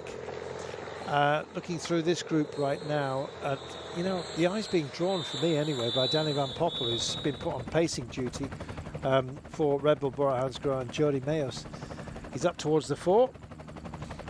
One of the younger stallions, just exiting stage right, stage left. Here we go then, 32 kilometers and 56 seconds. It's kind of a holding pattern, knew it would be, and there's a lot of the fast men teams want that to be the case. Well, it's a big group, this, I must say. And it feels like it's swelling in terms of its ambition right now. Lots of head shaking going on. Kasper Pedersen, Grignard and Henrik Pedersen still now back up to almost a minute. Now, where does this get dangerous? If they've still got a minute by the time we hit the foot of the Hellige Kruiswegstraat, I think I finally cleared that hurdle, then it's going to be touch and go whether they make it all the way, just because of a lack of cohesion behind. I think if the gap is going to get killed off, it'll be by Flanders Belloise, who want a straight up punch up, and Red Bull Bora Hansgrohe. They're going to have to do most of the work, which could offer up a free hand to Biniam Girmay and NSN Cycling in their sort of orange, blue, black, red and white. I mean, how they decided on that design, NSN Cycling, I don't know. I think they basically chucked a load of highlight pens in with a white jersey into the laundry and saw what came out after a gentle spin. You'll see in a moment what I'm talking about. Yves Lambert, another great rider. Super to have on board, but it will be about Alberto Dainese if he's here. I think he must be, the way they're riding. Bellestrat will be backing up Simon Daers. He's on the right-hand side. Daers making his move through. Number 33 here is Titouan Fontaine, who was in the breakaway earlier on today, doing a good job of staying with it. And at last we get an overhead view of those that will do battle. I've got to say, I don't think Paul Penaway's made it. It might be bottom of our screen, but I don't think he has. So this will be a group of around 50 riders as we come into Bredehout. 54 seconds down. Well, it's nudging solid to around the minute mark, isn't it? This is interesting. So a holding pattern with 30 kilometers to go here on the 106 Brussels Cycling Classic. Iterbeek to Brussels. Iterbeek being pretty close at hand. Fabulous run into town is what we've got right now, and a healthy finale, it looks like, unless anyone's got the bravery to go for it when we get to the pavé. That will announce itself reasonably soon. Coming onto these big concrete slab-laid roads of old. Not pretty, very effective post-war to lay down that kind of road surface, usually over cobbles, I have to say. But you get that staggering, all that all the way over every single one of the joints here in the concrete. They have to leave a bit of expansion in there for when the days get hot, and they do in this part of the world in high summer. See the Valley of Death in the middle of the road, not filled with tar. If you get in there, you can get yourself a pinch puncture, or indeed get tram-lined to oblivion. Let's hope that doesn't happen. Strong fighting force here for Uno-X Mobility. Warenshold, I would say, is going to be their choice. He's made it. Jonas Abramson, who won after surprising a front pack in 2024, denied the sprinters by just rolling off the front. So that's the sort of thing that can happen. And we've still got 3 rollers out there at a margin of 51 seconds. So they're still doing a job as we streak across the high ground here, high-ish, starting to tip down. You can see some freewheeling, and Red Bull Bora Hansgrohe in a pouncing position here. As for Cofidis, Milan Fretin is there.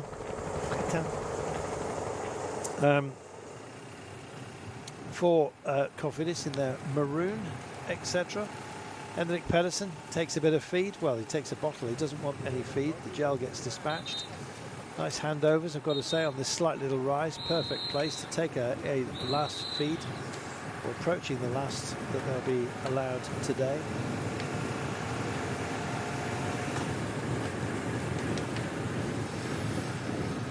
Yeah, just dwelling on Freitas as well for you, for Cofidis. He's been getting very close. He's in the sort of fairly heavy category. I've got to say that for Cofidis, they're back in the pack at the moment. But yeah, he's somebody that can very much be there. With Pierre Allegard, Axel Kirsch, I think Hugo Page is there. Alexis Renard certainly is. Renard will be their plan B, as well as Stanislav Anielkowski, the Pole. Whether he'll be allowed to take a step ahead of Freitas is anybody's guess, because I think they'd like to keep it Belgian, quite frankly. Well, the feeding and litter zone is being passed through right now. Sometimes you get an expansion in the gap between the chase and the breakaway at moments like this, just while everyone takes on board to slow down in order to do it safely. All the sustenance that they need, and still the push goes on. And 3/4 of a minute. Well, we are getting ever closer to our goal, I have to say. Soon we're going to be pacing up to get onto the cobbles, and they join us in about 9 kilometres time. So in about 4 Ks there'll be a change of demeanour when they really start to pile into this. Fully aware of it are Flanders Belloise, which is why they're getting busy. Here's Red Bull Bora Hansgrohe described to you. At least that's at the start of the day. There will have been surely somebody from Red Bull. They might be complete. Haven't got a full assembly on those who are here. You know, the average pace today has been 44.7 kilometres an hour. That is absolutely relentless, considering where this sits. It's now very much a part of approach work, I guess, for those who are minded potentially to go to the Tour de France. Biniam Girmay was just moving up around the outside. 26 Ks remaining and 48 seconds. When does belief start to ebb in a break such as this? They've held it together really nicely. I've got to say the strongest three have made it here, although Titouan Fontaine did a great job of staying with them for as long as he possibly could. Pass some of the rather spectacular cattle you get in this part of the world. Dairy farming industry. Don't know who plonked that big box on top of that poor house, but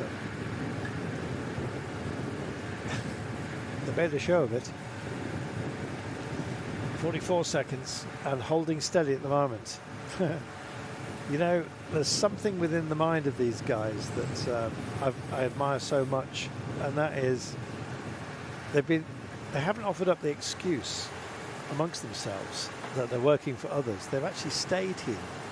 I think their teams have actually said, look, just keep going, because it means that we don't have to come to the front as part of the chase, so they're saving their energy. So Henrik Pedersen here at the back is working brilliantly for Varensholt, Rasmus Tiller and Jonas Abramson.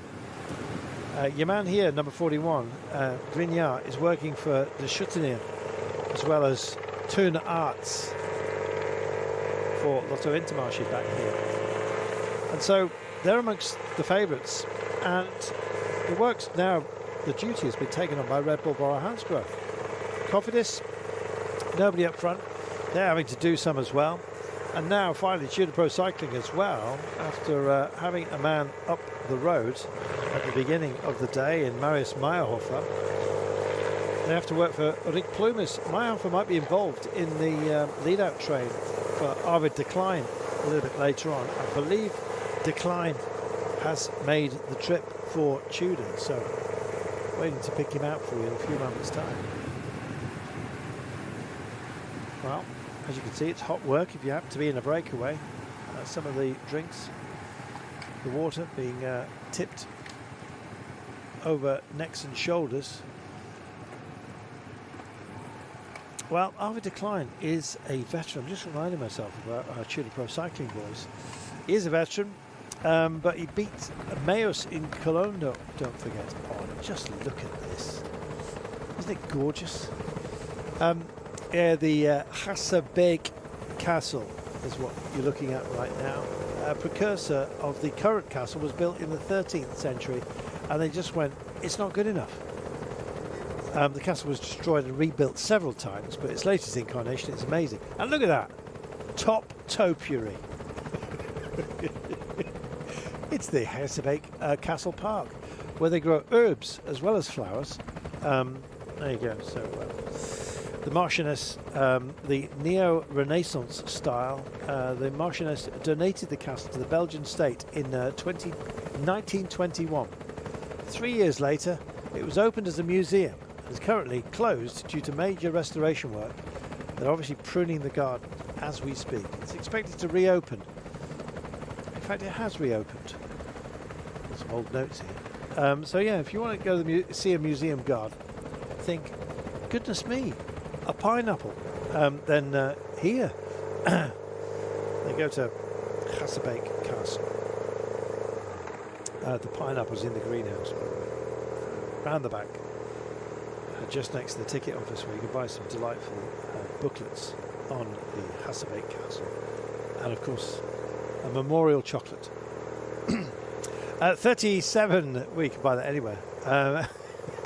37 seconds is the gap, with 23 kilometres to go. Gosh, it's been a fantastic race so far, this 106 Brussels Cycling Classic, and it is far from over. It's time for us to get busy. Remember what I said, when we get to 5Ks to go before our cobble sector, the pace will be up. We're there. So expect to pile through some of these corners right now. Visibly, we're going quicker. The average pace is going to get picked up. Still got to catch these three guys who are up the road. How fabulous is this? Come on then. Let's get this job done. Slightly wide there, Henrik Pedersen. He'll forgive us for saying it, but yeah, he's had a lot of work to do today. Check over the shoulder, that's never a good thing. On a straight road, 30 seconds is not a great distance, I'm going to tell you. And the camera's just hoving in on Henrik as he continues to stamp on the pedals here, doing a fantastic job. Shoulders just rolling ever so slightly. Fatigue must be a major factor for these guys out front. Danny Van Poppel still very much up towards the front. And in fact, just about all of the favourites are still very much embedded here. Time to play the game. If you've got any cards, it's on the tables time. If you don't want to sprint, you're going to have to push on, and it's strung out, isn't it? I think this is defensive cycling that we've got right now. Oy, that's not great, I'm afraid. Well, Nicholas Markle lays one down, gently so, with respect to his bike. Gets a push on. And he'll get himself back and involved.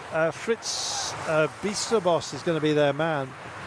But don't be surprised if John Degenkolb, who is just almost the patron of the peloton, isn't he, gets involved if he's up here. No reason to suspect he wouldn't be. 22 Ks to go. We could do with an overhead helicopter shot just so we could see the composition of our chasing pack at the moment, who's missing and who's still with us. Nice little turn into action here. Now they go down into a little dip, they pick it up, and then on a crest, if you like, a top of a chapeau melon, it's a bowler hat to you and me, they'll come over that crest and then into the cobble section. It actually goes downhill ever so slightly, so it's a power section, let's put it that way, despite the rough surface. Nobody wants to be there late, and nobody wants to get caught out by somebody who's not really as confident as they could be when it gets to the rough stuff. Let's see. Still, we flick-flack into this one, and Red Bull Bora Hansgrohe and Jordi Mayos, they're now happy to properly turn the screws on everybody. Antti Turgis still looking very good within that pack. Sandy Dujardin as well for Total Energies in the paler kit. Lotto still with De Schruttiner here. I believe Turner Arts is also there with him. They're on the radio. Bit of chit-chat, 27 seconds with 20 Ks to go. Well, that's bridgeable, and I think it's going to happen once we pile through the cobbles take on our final climb of note before the gently rolling countryside brings us all the way back to our finale today. Not got long to go.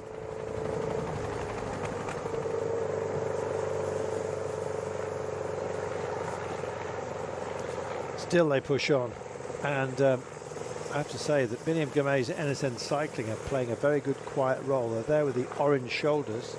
On the blower, Danny van Poppel, just dictating the pace, is the Netherlands champion. As you see, he's got the Red Bull helmet on, just as indeed have his teammates naturally, but he has the red shoulders of the Netherlands champion over to the left-hand side of your screen. Coming up and looking busy, John Degenkolb doing some drafting work here to get Fritz Biesterboss up into a decent place. That's where the likes of John Degenkolb, who's a master of keeping his energy where it needs to be. Seen him win some spectacular climbs. I think he won Hatterdam once back in the day, and also several really peaky finales.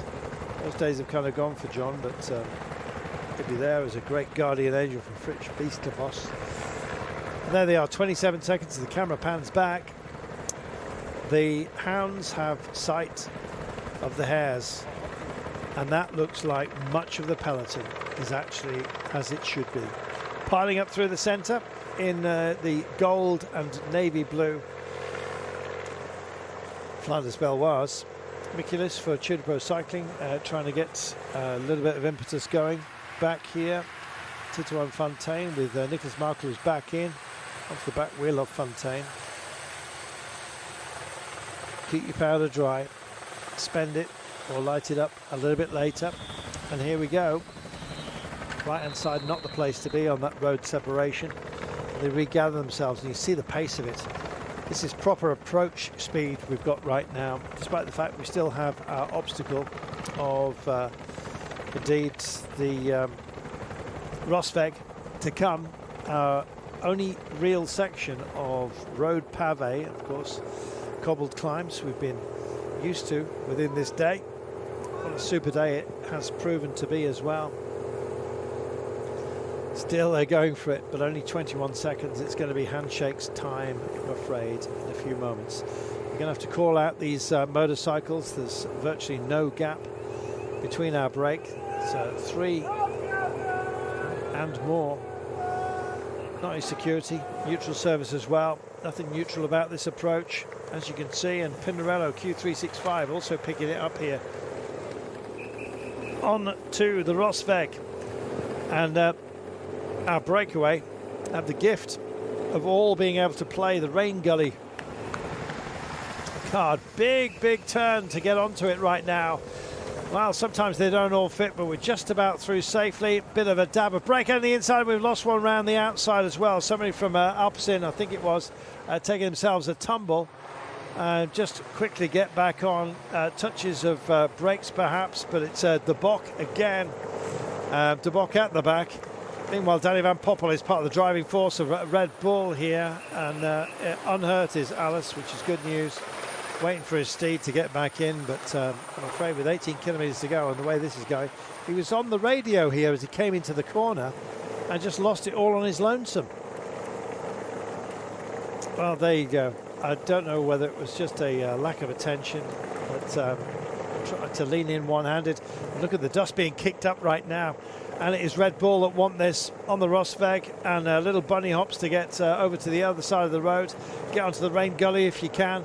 A little bit of gravel in there as well, which it can actually produce its own dangers. They split to one side of the road and the other. You can see Girmay in wheel 3 on now wheel 4 on the left-hand side of your screen. Nice little jinking and diving here as they follow the road contours, but all want to be on the smooth section of it.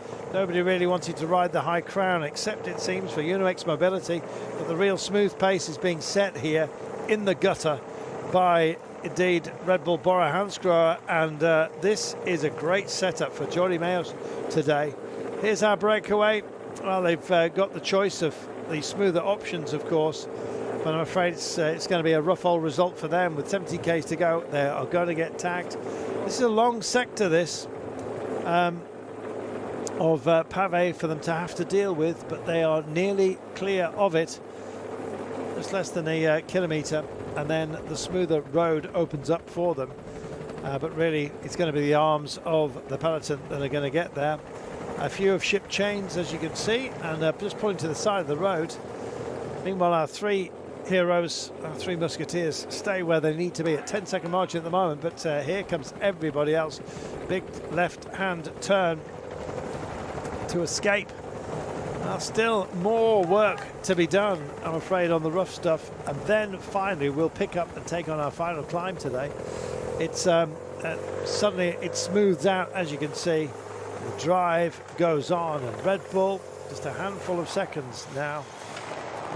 And this is what I was telling you about. Some punctures, some ship chains. Not a nice thing to happen to you. 16 Ks to go, 8 seconds only, and Red Bull have done a fantastic job.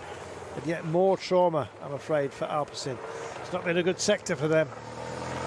Here we come. Mind that storm drain tight on the inside of the road. They get away with it, spat to the other side of the road, and then they pick up and start to think about home. 9 seconds is the gap right now to our breakaway, and this is reach out territory, and that's what you're seeing right now. There's a final climb to be taken, and you can see we're on it. It may look modest, but this can prove to be hell. The Heilige Kruiswegstraat is where we are right now, and there's our breakaway, about to become 6, but not for long. They're going to pile straight by them, are they? Yes, they do. And so our sextet try and join it, and suddenly the nose of the peloton absolutely fractures. You're looking at the head of the race right now. This is a big reach out for a little bit of glory. Has to be now if you hope to deny the sprinters from distance. 5%. The Heilige Kruiswegstraat, 700 metres only, 7% as a maximum. It's got a dip in the middle of it, and then it rather cruelly kicks again. Everybody kicking. Turgis is out of the saddle for the Total Energies boys, and others trying to bridge over now. This is fantastic. Noah Hobbs is trying to make a reach out. 15 kilometres to go, and still we drive into the day. Looking back at our line of cars, everything out. There's nothing in the gaps at the moment, but whatever gaps are thrown up, dutifully being managed.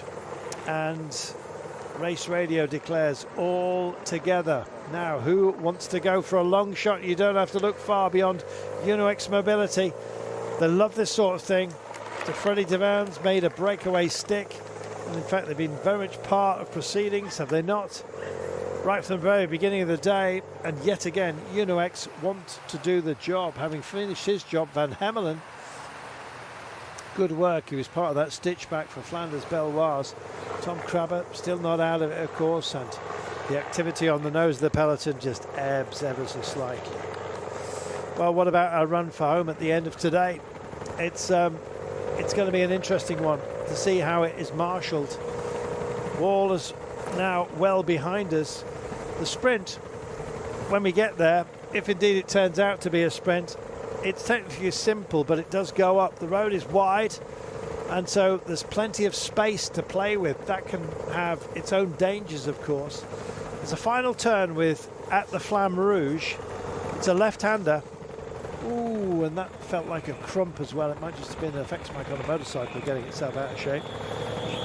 So plenty of time, really, to get yourself reassembled, even, as you might say, but you would need to be in a decent place by the Flamme Rouge. But it could be a relatively long sprint for home. So if you've got teammates around you, that will help. But what sort of legs have you got left? That is the big question.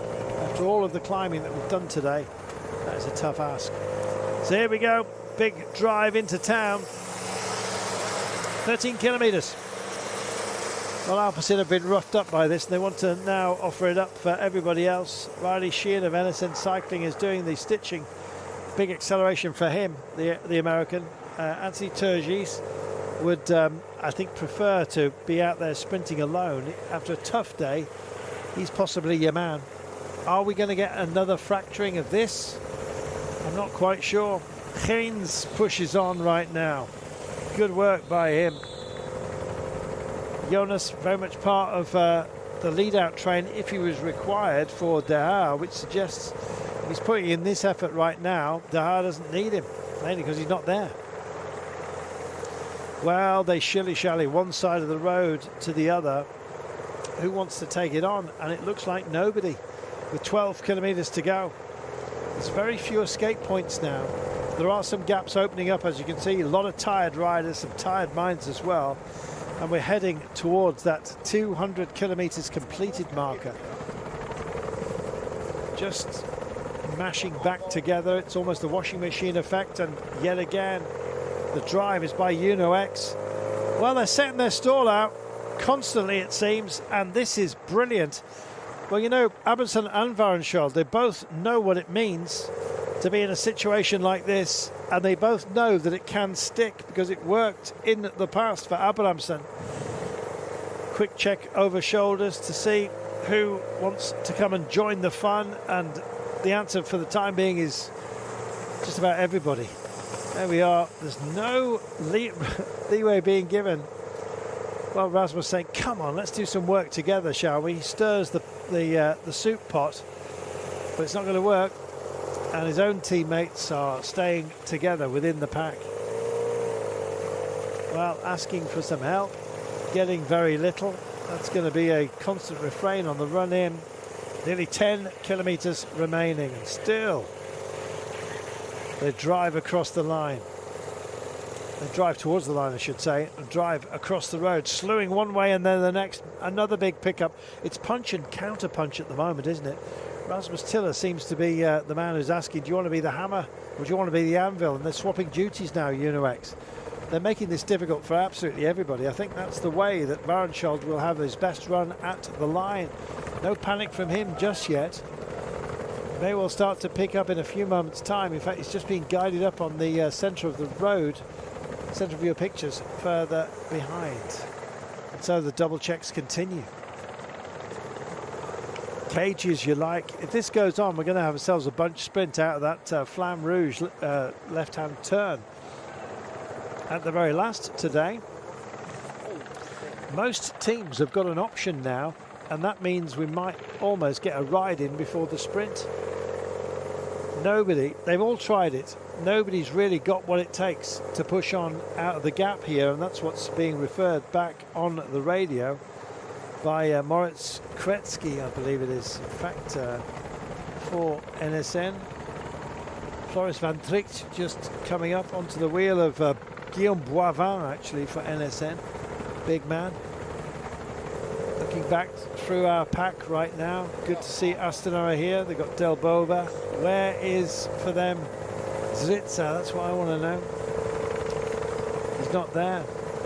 Zwitzer's missing for Astana, so they're going to have to go long. In fact, suddenly he just hoves into view. In fact, it was Livens. And yet again, the kick on goes. 9.8 Ks out. Well, that's Albanese that's following on here, trying his best to get this back for EF Education. And still, oh, be careful, because 9.5 kilometres out, lone riders can break hearts, and when you've got this sort of firepower, it's Eric Nordseiter. It is that goes for it. Well, this is all so that Warrenschold and Abramson can get themselves a free approach here with others, taking out the likes of Lawrence Pitty, the Kiwi, who's done a good marking job for Rebel Bora Hansgrohe down there. There is Tom Krabbe. Hasn't bit the bullet just yet. 8.9 kilometres towards the back of the pack. We'll have to indeed move up just a little. Liam Schlock and De Schuttenaer for Lotto Intermarché, wondering how on earth they could make a blow stick on a day like today. 8.6 Ks out. Still they slew across the road. Well, this is cagey, pacey stuff at the moment. Can't see who it might be. I believe Gleb Dritzer's out of contention for Astana, but then again, I wouldn't be surprised if I've just missed him and he pops back up again in the aqua of their team kit. 5 seconds, looks a little bit less than that. And the drive goes on. Van Tricht is doing the push right now. Who else wants to play the game? And the principals are starting to get themselves into position now. Alexander Kampf waiting to do a drag race to the line. Well, you've got to be brave. Schlock it to him. Liam needs to make a change. It's a technical front puncture. Just trying to wait and see. Certainly not happy. Tries to keep this as smooth as he can. Lays his steed down with great respect to the machinery. Gets a fresh bike and gets himself off and underway. It didn't look like the right fit for him, but clearly was. Erik Nordzeiter on the nose right now. You know, they've been issuing blow and counter blow. Uno-X Mobility. We've only got 7.3 kilometres to go. We're on the outskirts of Brussels right now, and look at Team Flanders Belloise. They are doing a fantastic job. Here come Groupama as well to try and play the game. I think it'll be for Axel Unz. I haven't seen Paul Penaway. In fact, I think that might be Paul Penaway on the rack here. Let's wait and see. On the rack behind Lagac, who's doing the pacing for him. Big turn here. Big left-hander with 6.8 to go. Massive funnel. It's cordoned on one side, barriered, I should say. So you have to get through it, and they do. Thankfully, no tumbles this time by. So, watch out for the gold and white of Flanders Belloise and Tom Krabbe as Nordzeiter continues to push on with 6.5 kilometres to go. At least he's keeping the impetus going for absolutely everybody. In a certain way, it's a help. And it is Red Bull Bora Hansgrohe that fold through. It will, of course, be Jordi Meeus for them. Meeus looking ever more likely. Tom Krabbe starting to loom very, very large. Bienim Girmay still in the frame here. Warren Scholt also warming to the task with his teammates doing much of the work. There's Warren Scholt picking up right now, is it? Waiting to see. In fact, that's Alexander Kampf, who's the big lead-out man for him. Kil Helders just making sure that he's guiding up Yves Lampaert with potentially Casper Pedersen on a fold-over. That would be amazing. And here we go. They're all starting to set their stall out right now. Cofidis want to play. Of course, it's for Milan Fretin today, but maybe Alexis Renard as well. Abramson goes for the long one. This is now solid and determined. Erik Nordzeiter had done his job. Several of his teammates had done exactly the same. They know that there's a dip coming here. Now, this is a great launch pad. If you get into the dip, Turgis is panic stations for Total Energies just behind. Also working hard is Arvid de Klein for Tudor Pro Cycling. A few others as well.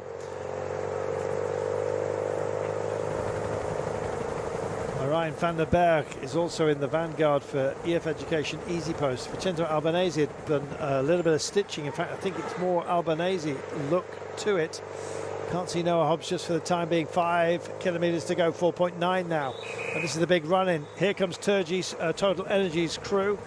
Just on the right-hand side of the road, bottom of your picture. Likewise, Krabbe have started to mark out. They've been sending markers, as you can see, to just make sure nothing silly happens. And when Jonas Abrahamsen gets the bit between his teeth, anything can. That's caused panic throughout the entire pack. And here goes Biniam's crew, the orange shoulders of NSM with their pale blue. Biniam Girmay on third wheel. He's got a lead-out train in front of him. That's stitched together rather nicely. Just disengaged from each other with Turgis looking like he is looming very, very large just behind. Biniam Girmay now being encouraging his teammate. Oh, we got a big crash as well. Dead centre. We've taken down somebody from Team Flanders. Oh, that's a nightmare. It's Geerts who's on the deck. He's not part of the lead-out train, though, so they'll push on. There's no need to wait up for Geerts, but I hope that he is okay. Who else has been tagged here? Never a good look, I'm afraid, and that is Colby Simmons, who's taken a tumble. And likewise for Q365, it's Malecki. That's Colby Simmons, facing the wrong way at the moment, just picking up his power meter, but it's not going to be for him. It shows you how difficult. Sometimes you get wide open highway like this. There's a lot of space. Everyone wants to move into exactly the same spot, and then this happens. Contact and down. So some compromised, some more than others. Time to get yourself back to where you need to be. Geerts back on a spare bike right now, but won't be part of the approach, I'm afraid, for his team. That approach at the finish line is in 3.5 kilometres time.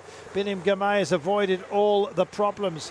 Looming now then, large now, is Danny van Poppel, the Dutch champion. He's on the front. On his back wheel, not that far away, he's got Jordi Meeus. In fact, I think Jordi Meeus is actually just stuck with him right now. It looks like a two-up sprint for him. Simmons, Malecki and Gerards on the deck. From that crash. Meanwhile, the skirmish goes on, and Arvid de Klein trying to find a way through here for Tudor Pro Cycling. It's getting busy tight on the inside as well. It's an absolute mosh pit down there. Flanders Team Belloise are out of position just for now. Astana starting to rock and roll. Rhodes opens up in the middle for Milan Fretin for Cofidis. He's trying to make inroads, can't find any kind of gap out there. Mobbing his Team Picnic poster NL. Degenkolb doing a fantastic driving job, baring his teeth out there, as you can see. That's on behalf of Fritz Biesterbos, the youngster.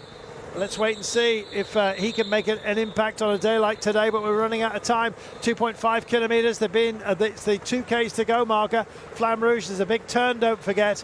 You have to take a left-hander if you want to have any chance of making it home. Penaway into position here with Axel Oons guiding him for the time being, coming out of absolutely nowhere by the looks of things.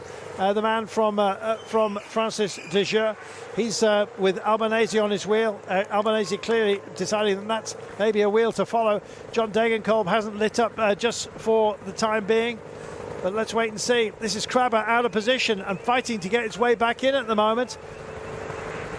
Still out front, 1,800 metres to go.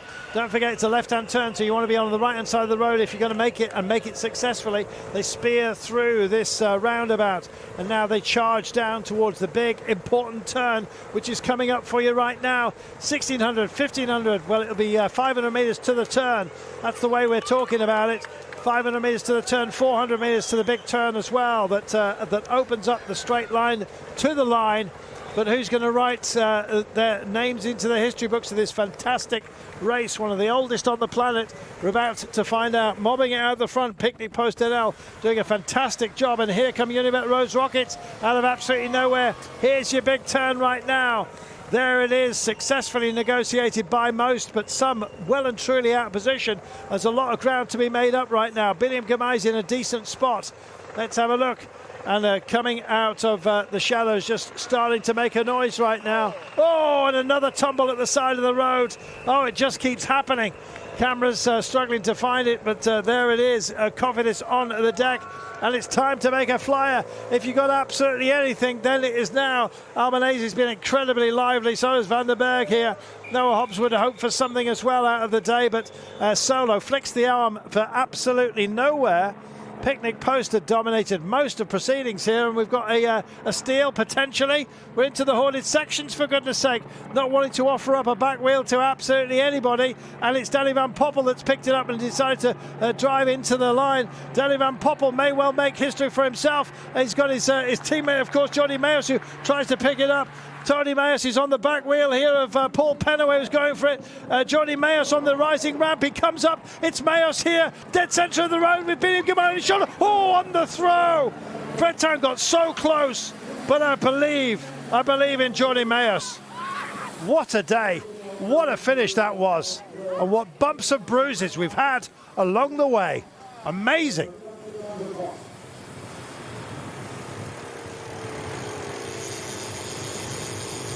What about that? Living up to the billing, Jordi Meeus. It is May Day for everybody else. Absolutely fantastic. What a way to deliver. Kept it so tight. Look at that. Danny van Poppel, very much part of that. Danny van Poppel went off for it on the left-hand side of the road. Meeus kept it sensible, drifted into his aero tunnel it was pumping, and then indeed did the job himself. But a great distraction was Danny van Poppel. There was others that followed him, and indeed riding it home beautifully was Jordi Meeus. What a fantastic finale that was. Van Poppel very much part of the drive for the line. Well, they come in with bruised ambitions, and I imagined some of them with bruised minds as well. Didn't work out for Tom Krabbe, and Flanders Baloise found themselves out of position at the very last. 123. Jordi Meeus does the job. Dainese was one of those in the crash. It was Aniel Koski, the pole for Cofidis, that was on the deck, that very, very late one. But threading brilliantly through everything, Jordi Meeus. Super work. Well, we love a sprint finale, and we love it when we have ourselves a worthy winner. No panic from Red Bull Bora Hansgrohe throughout the entire day, and Jordi Meeus makes it count.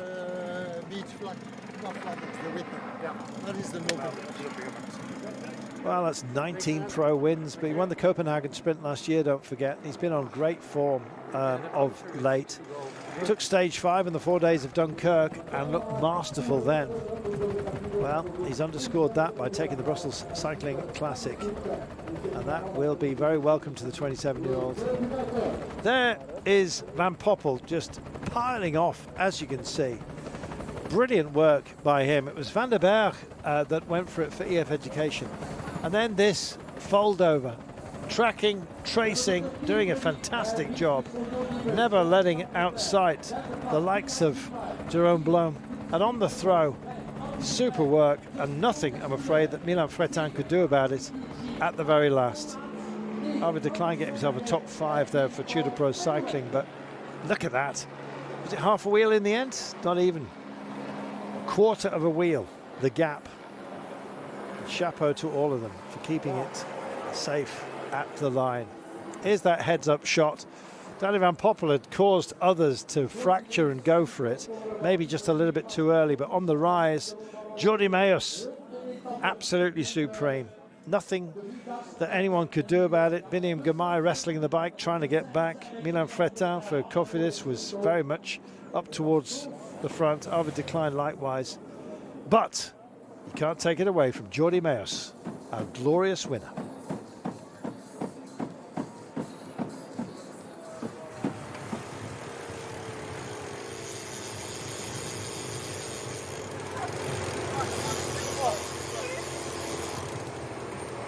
Well, nice work if you can get it. And Jordi Meeus gets it at the moment. That was fantastic. This is him with Danny Van Poppel. Very much part of the foil that allowed him to do his thing.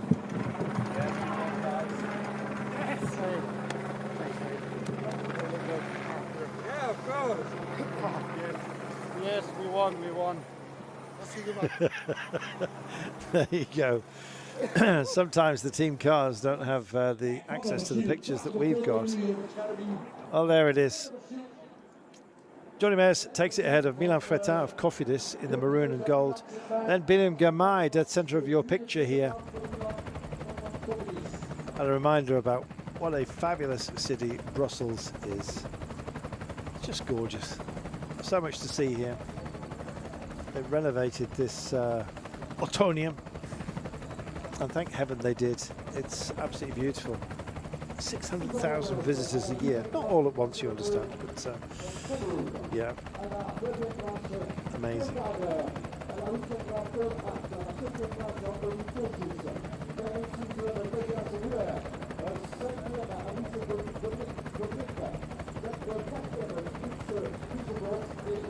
Well, the plan was for the Autonium to occupy the site for just 6 months in the 1950s for the exhibition, the World Fair, Expo 58. Jordi Meeus, it was a very close call. How sure were you? On the finish line I was pretty sure, but yeah, I felt him coming on the left, so I was happy the finish line appeared. Were you surprised he was coming on your left? No, not really, because I was a little bit in the wind already. Then I launched pretty well, but yeah, I felt I still had some power in the legs, but I was not gaining a lot of speed anymore. So yeah, I'm happy I just made it.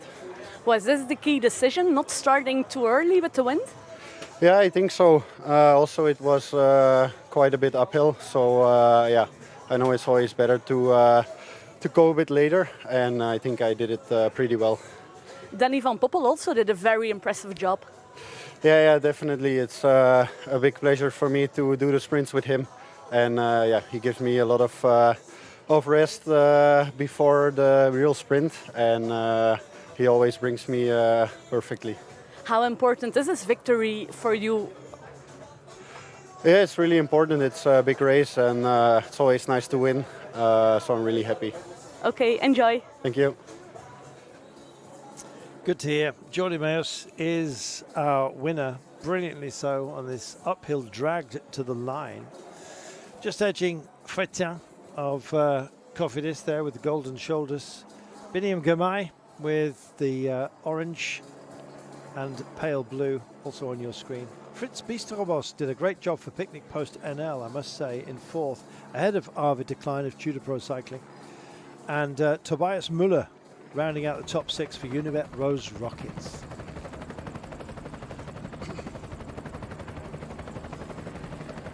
Jordi Meeus takes it ahead of Milan Fretin. Biniam Girmay, Fritz Biesterobos gets fourth place ahead of Arvid de Klein. Tobias Müller edges Anthony Turgis, Toon Arts, Anders Foldager and Paul Penaway. But Jordi Meeus and Milan Fretin make it a Belgian 1-2 in this sensational 106th Brussels Cycling Classic. Well, it was a classic, wasn't it? Super race today. And the pace absolutely relentless. We covered the course. I can't remember it being faster than this. 45.3 kilometers per hour average. Now, if you're a club rider, just get on your steed and go and try and do 45.3 kilometers per hour for 2 minutes. You'll certainly know about it. These guys, they did it for 4 hours and 40 minutes, thereabouts, covering 206 kilometers. Absolutely sensational. Great racing always is here. Well, I think it's protocols time.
Well, when you look at the roster of winners of the great race here, you realise just what a big deal it is. It's one of the oldest events, of course, in this spectacular crucible of elite cycling that we love so much. The great Eddie Merckx, Peters, Gimondi, Freddie Martins, you know, just absolutely remarkable. And then in the modern era, Robin McEwen, of course, Tom Bonan, Andy Greipel came here, Damar, Caleb Ewan, Tim Malia, Remco Evenepoel. You get the idea. Added to that list, Tim Malia did a sensational job today, and we love him for it. These are the royal greenhouses, aren't they? Sure. Oh dear.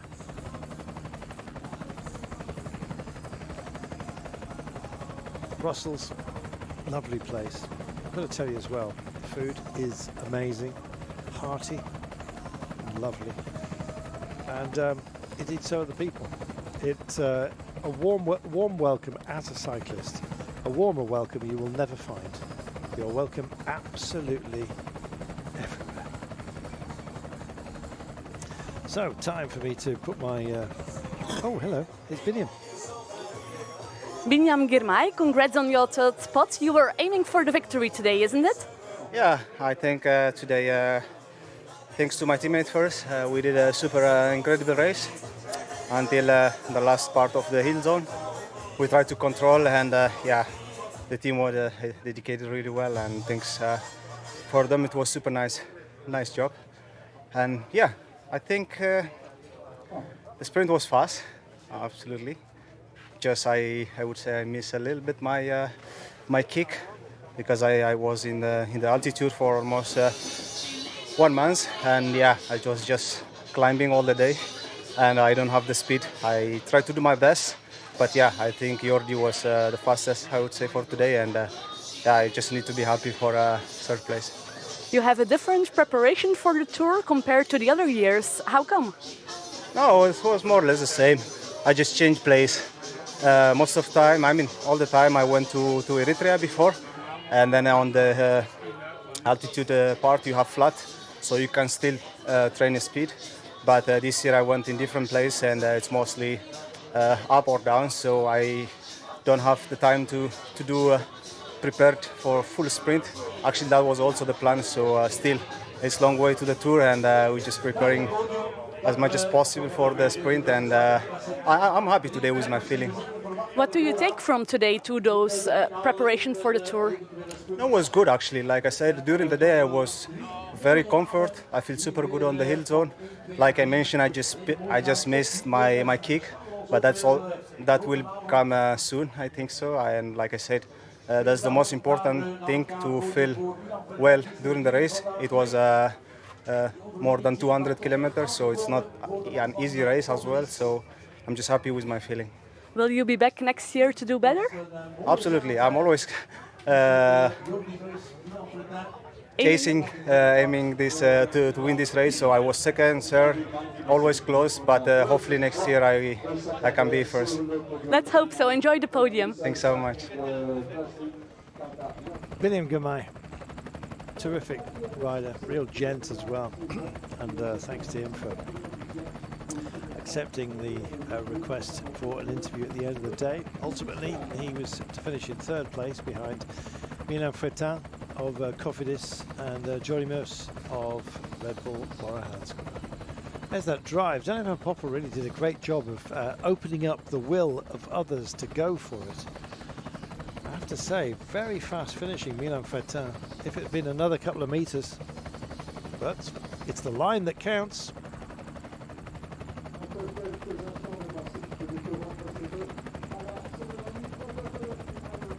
And we're counting some of the gorgeous places around here. Clearly a lot of money from ancient times in this part of the world. Well, the big prize today goes to Tim Merlier.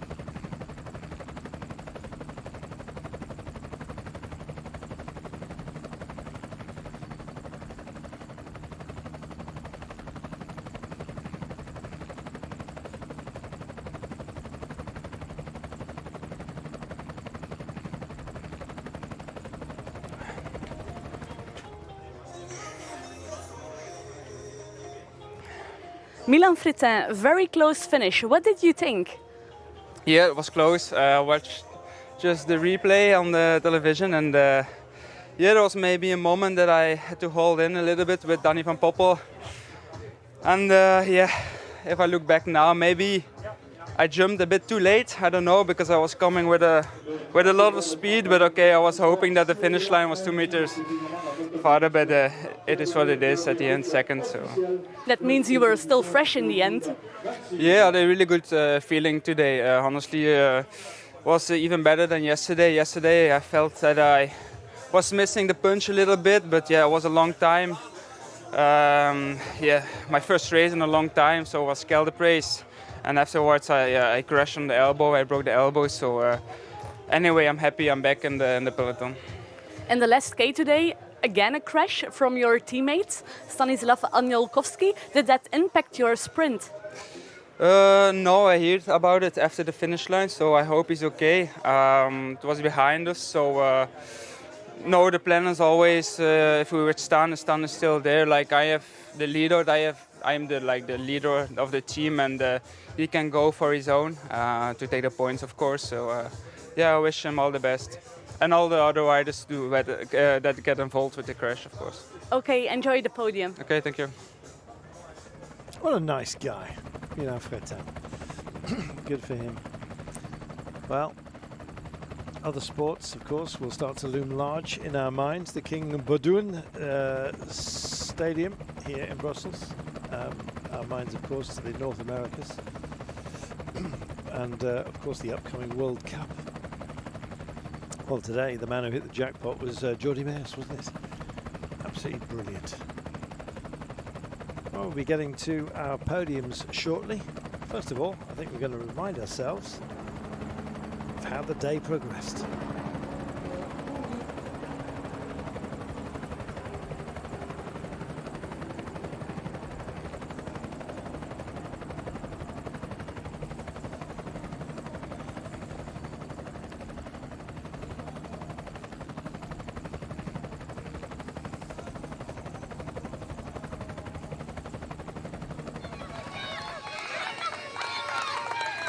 Well, the big character of the day, of course, was always going to be the Muur de Gerardsbergen, the Bosberg, and indeed the Kongerberg.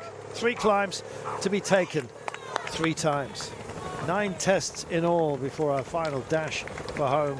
And we had a busy breakaway off and up the road. They were strong too. They had a gap of over 4 minutes before being wound in. Marius Meyerhofer from Turebro Cycling was there. Titouan Fontaine from Groupama. Henrik Pedersen from UNOX, Grignard from Lotto, and Casper Pedersen from Soudal Quickstep. Well, when it came beyond the climbs, there was a fracturing within the peloton, and at one time it looked like 30 riders were going to make the escape. It was a tough day for just about everybody, not only those from the breakaway that were being absorbed, but also for those that had some ambition to push on for the very end of the day and the run into Brussels. Several teams tried their hardest to bridge the gap, or indeed get themselves a gap on the pack. Ultimately, we were going to be heading for a sprint finish because every single one of these drives came to naught. This is the moment the peloton just reached out a tongue to scoop up the breakaway, and then everything was starting to come back together. Not to the liking of the likes of UNOX Mobility. They wanted this to fracture and give themselves a chance of doing what Abramson had done, of course, 2 years ago by denying the sprinters. But there was too much at stake for the sprint teams. They shared the duty well, it seemed, and then there was a hiatus in hostilities. Of course, with the big ramp at the end of the day still looming large for everybody. Well, the road itself, I'm afraid, claimed a few out there today. Too many bumps and bruises, but the nature of the game. Two kinds of riders, those who've been down and those who are going down. So our thoughts, of course, with all of those that picked up a few scuffs today, and it just went on at the very last, trying to tee ourselves up beyond the Flamme Rouge, and then, of course, our pickup and our drive for the line. Well, the Netherlands champion, Danny van Poppel, really acted as fantastic foil with his red shoulders, causing a reaction by everybody else. But it was his Red Bull teammate, Jordi Meeus, that came up to the line, denying Fretin, who was finishing strongly for Covidis, and Biniam Girmay. They were the 1, 2, 3. Started off the day as favourite, did Jordi Meeus, and he delivered it impeccably. Jordi Meeus taking it ahead of Milan Fretin, Biniam Girmay. Some fine riders denied on the day. Red Bull Bora Hansgrohe have what they were looking for. Victory here in Brussels. Oh, the National Basilica of the Sacred Heart. It's in Kokelberg. I'll tell you what, some nice copper work on that one.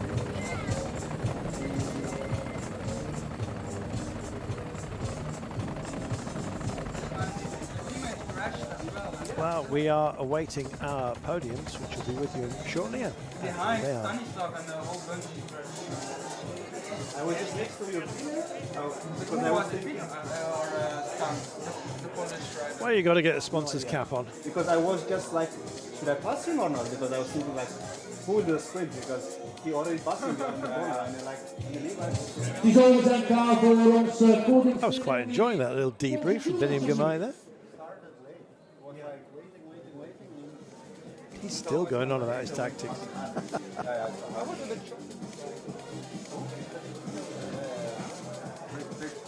Zo, dames en heren, we zijn aangekomen op de podiumceremonie van deze Brusselse Classic. mag ik verwerkt worden op het podium de heer That's always a hard one to time, so it's easy one to make mistakes. Op de derde plaats is geëindigd. Was je plaats? Uw applaus voor Binyam Jimai. Third place for Biniam. Well, he might well, in the Tour, turn that into a few victories. You're training at altitude, as you've heard, and some baroudeurs stages, ramp finishes to his liking in the Tour itself, of course. Milan Fretin, super fast finishing, as you heard, on his way back from injury. Broken shoulder, picked up in shoulder price, elbow, I beg your pardon, but looked very strong. There can only be one winner, and that man is Jordi Meeus. Jordi Meeus op het hoogste podium. Mag ik de heer Pierre Kamp uitnodigen voor het overhandigen van de overwinningstrofee. Voilà, c'est monsieur Pierre Kamp, le directeur de service sportif de la ville de Bruxelles, qui remet le trophée maintenant. Et les félicitations à notre triumvirat. En dan gaan we een fotografen. Onze drie mannen op het podium met uw applaus. Jordi Meeus, Milan Binyam Jimai. There's our podium. I must admit, I was expecting an anthem. En mag ik de renners dan uitnodigen voor de champagne douce. De champagne mag ontkurkt worden. Nice to see the Eritrean fans here as well, following Biniam Girmay. And first to get the cork off. Jordi Meeus finally gets there. Fantastic. Well, the Brussels Cycling Classic has been a fantastic event, as it always is. Thanks to our hosts, our Flanders Classics friends, and indeed for all of you, wherever you've joined us today. It's been an absolute joy. What a breathless race it turned out to be. I have to go and have a bit of a lie down myself.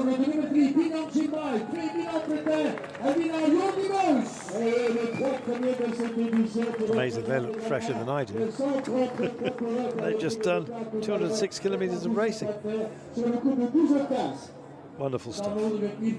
Op de renners de selfie te laten nemen van onze drie mannen voor het podium.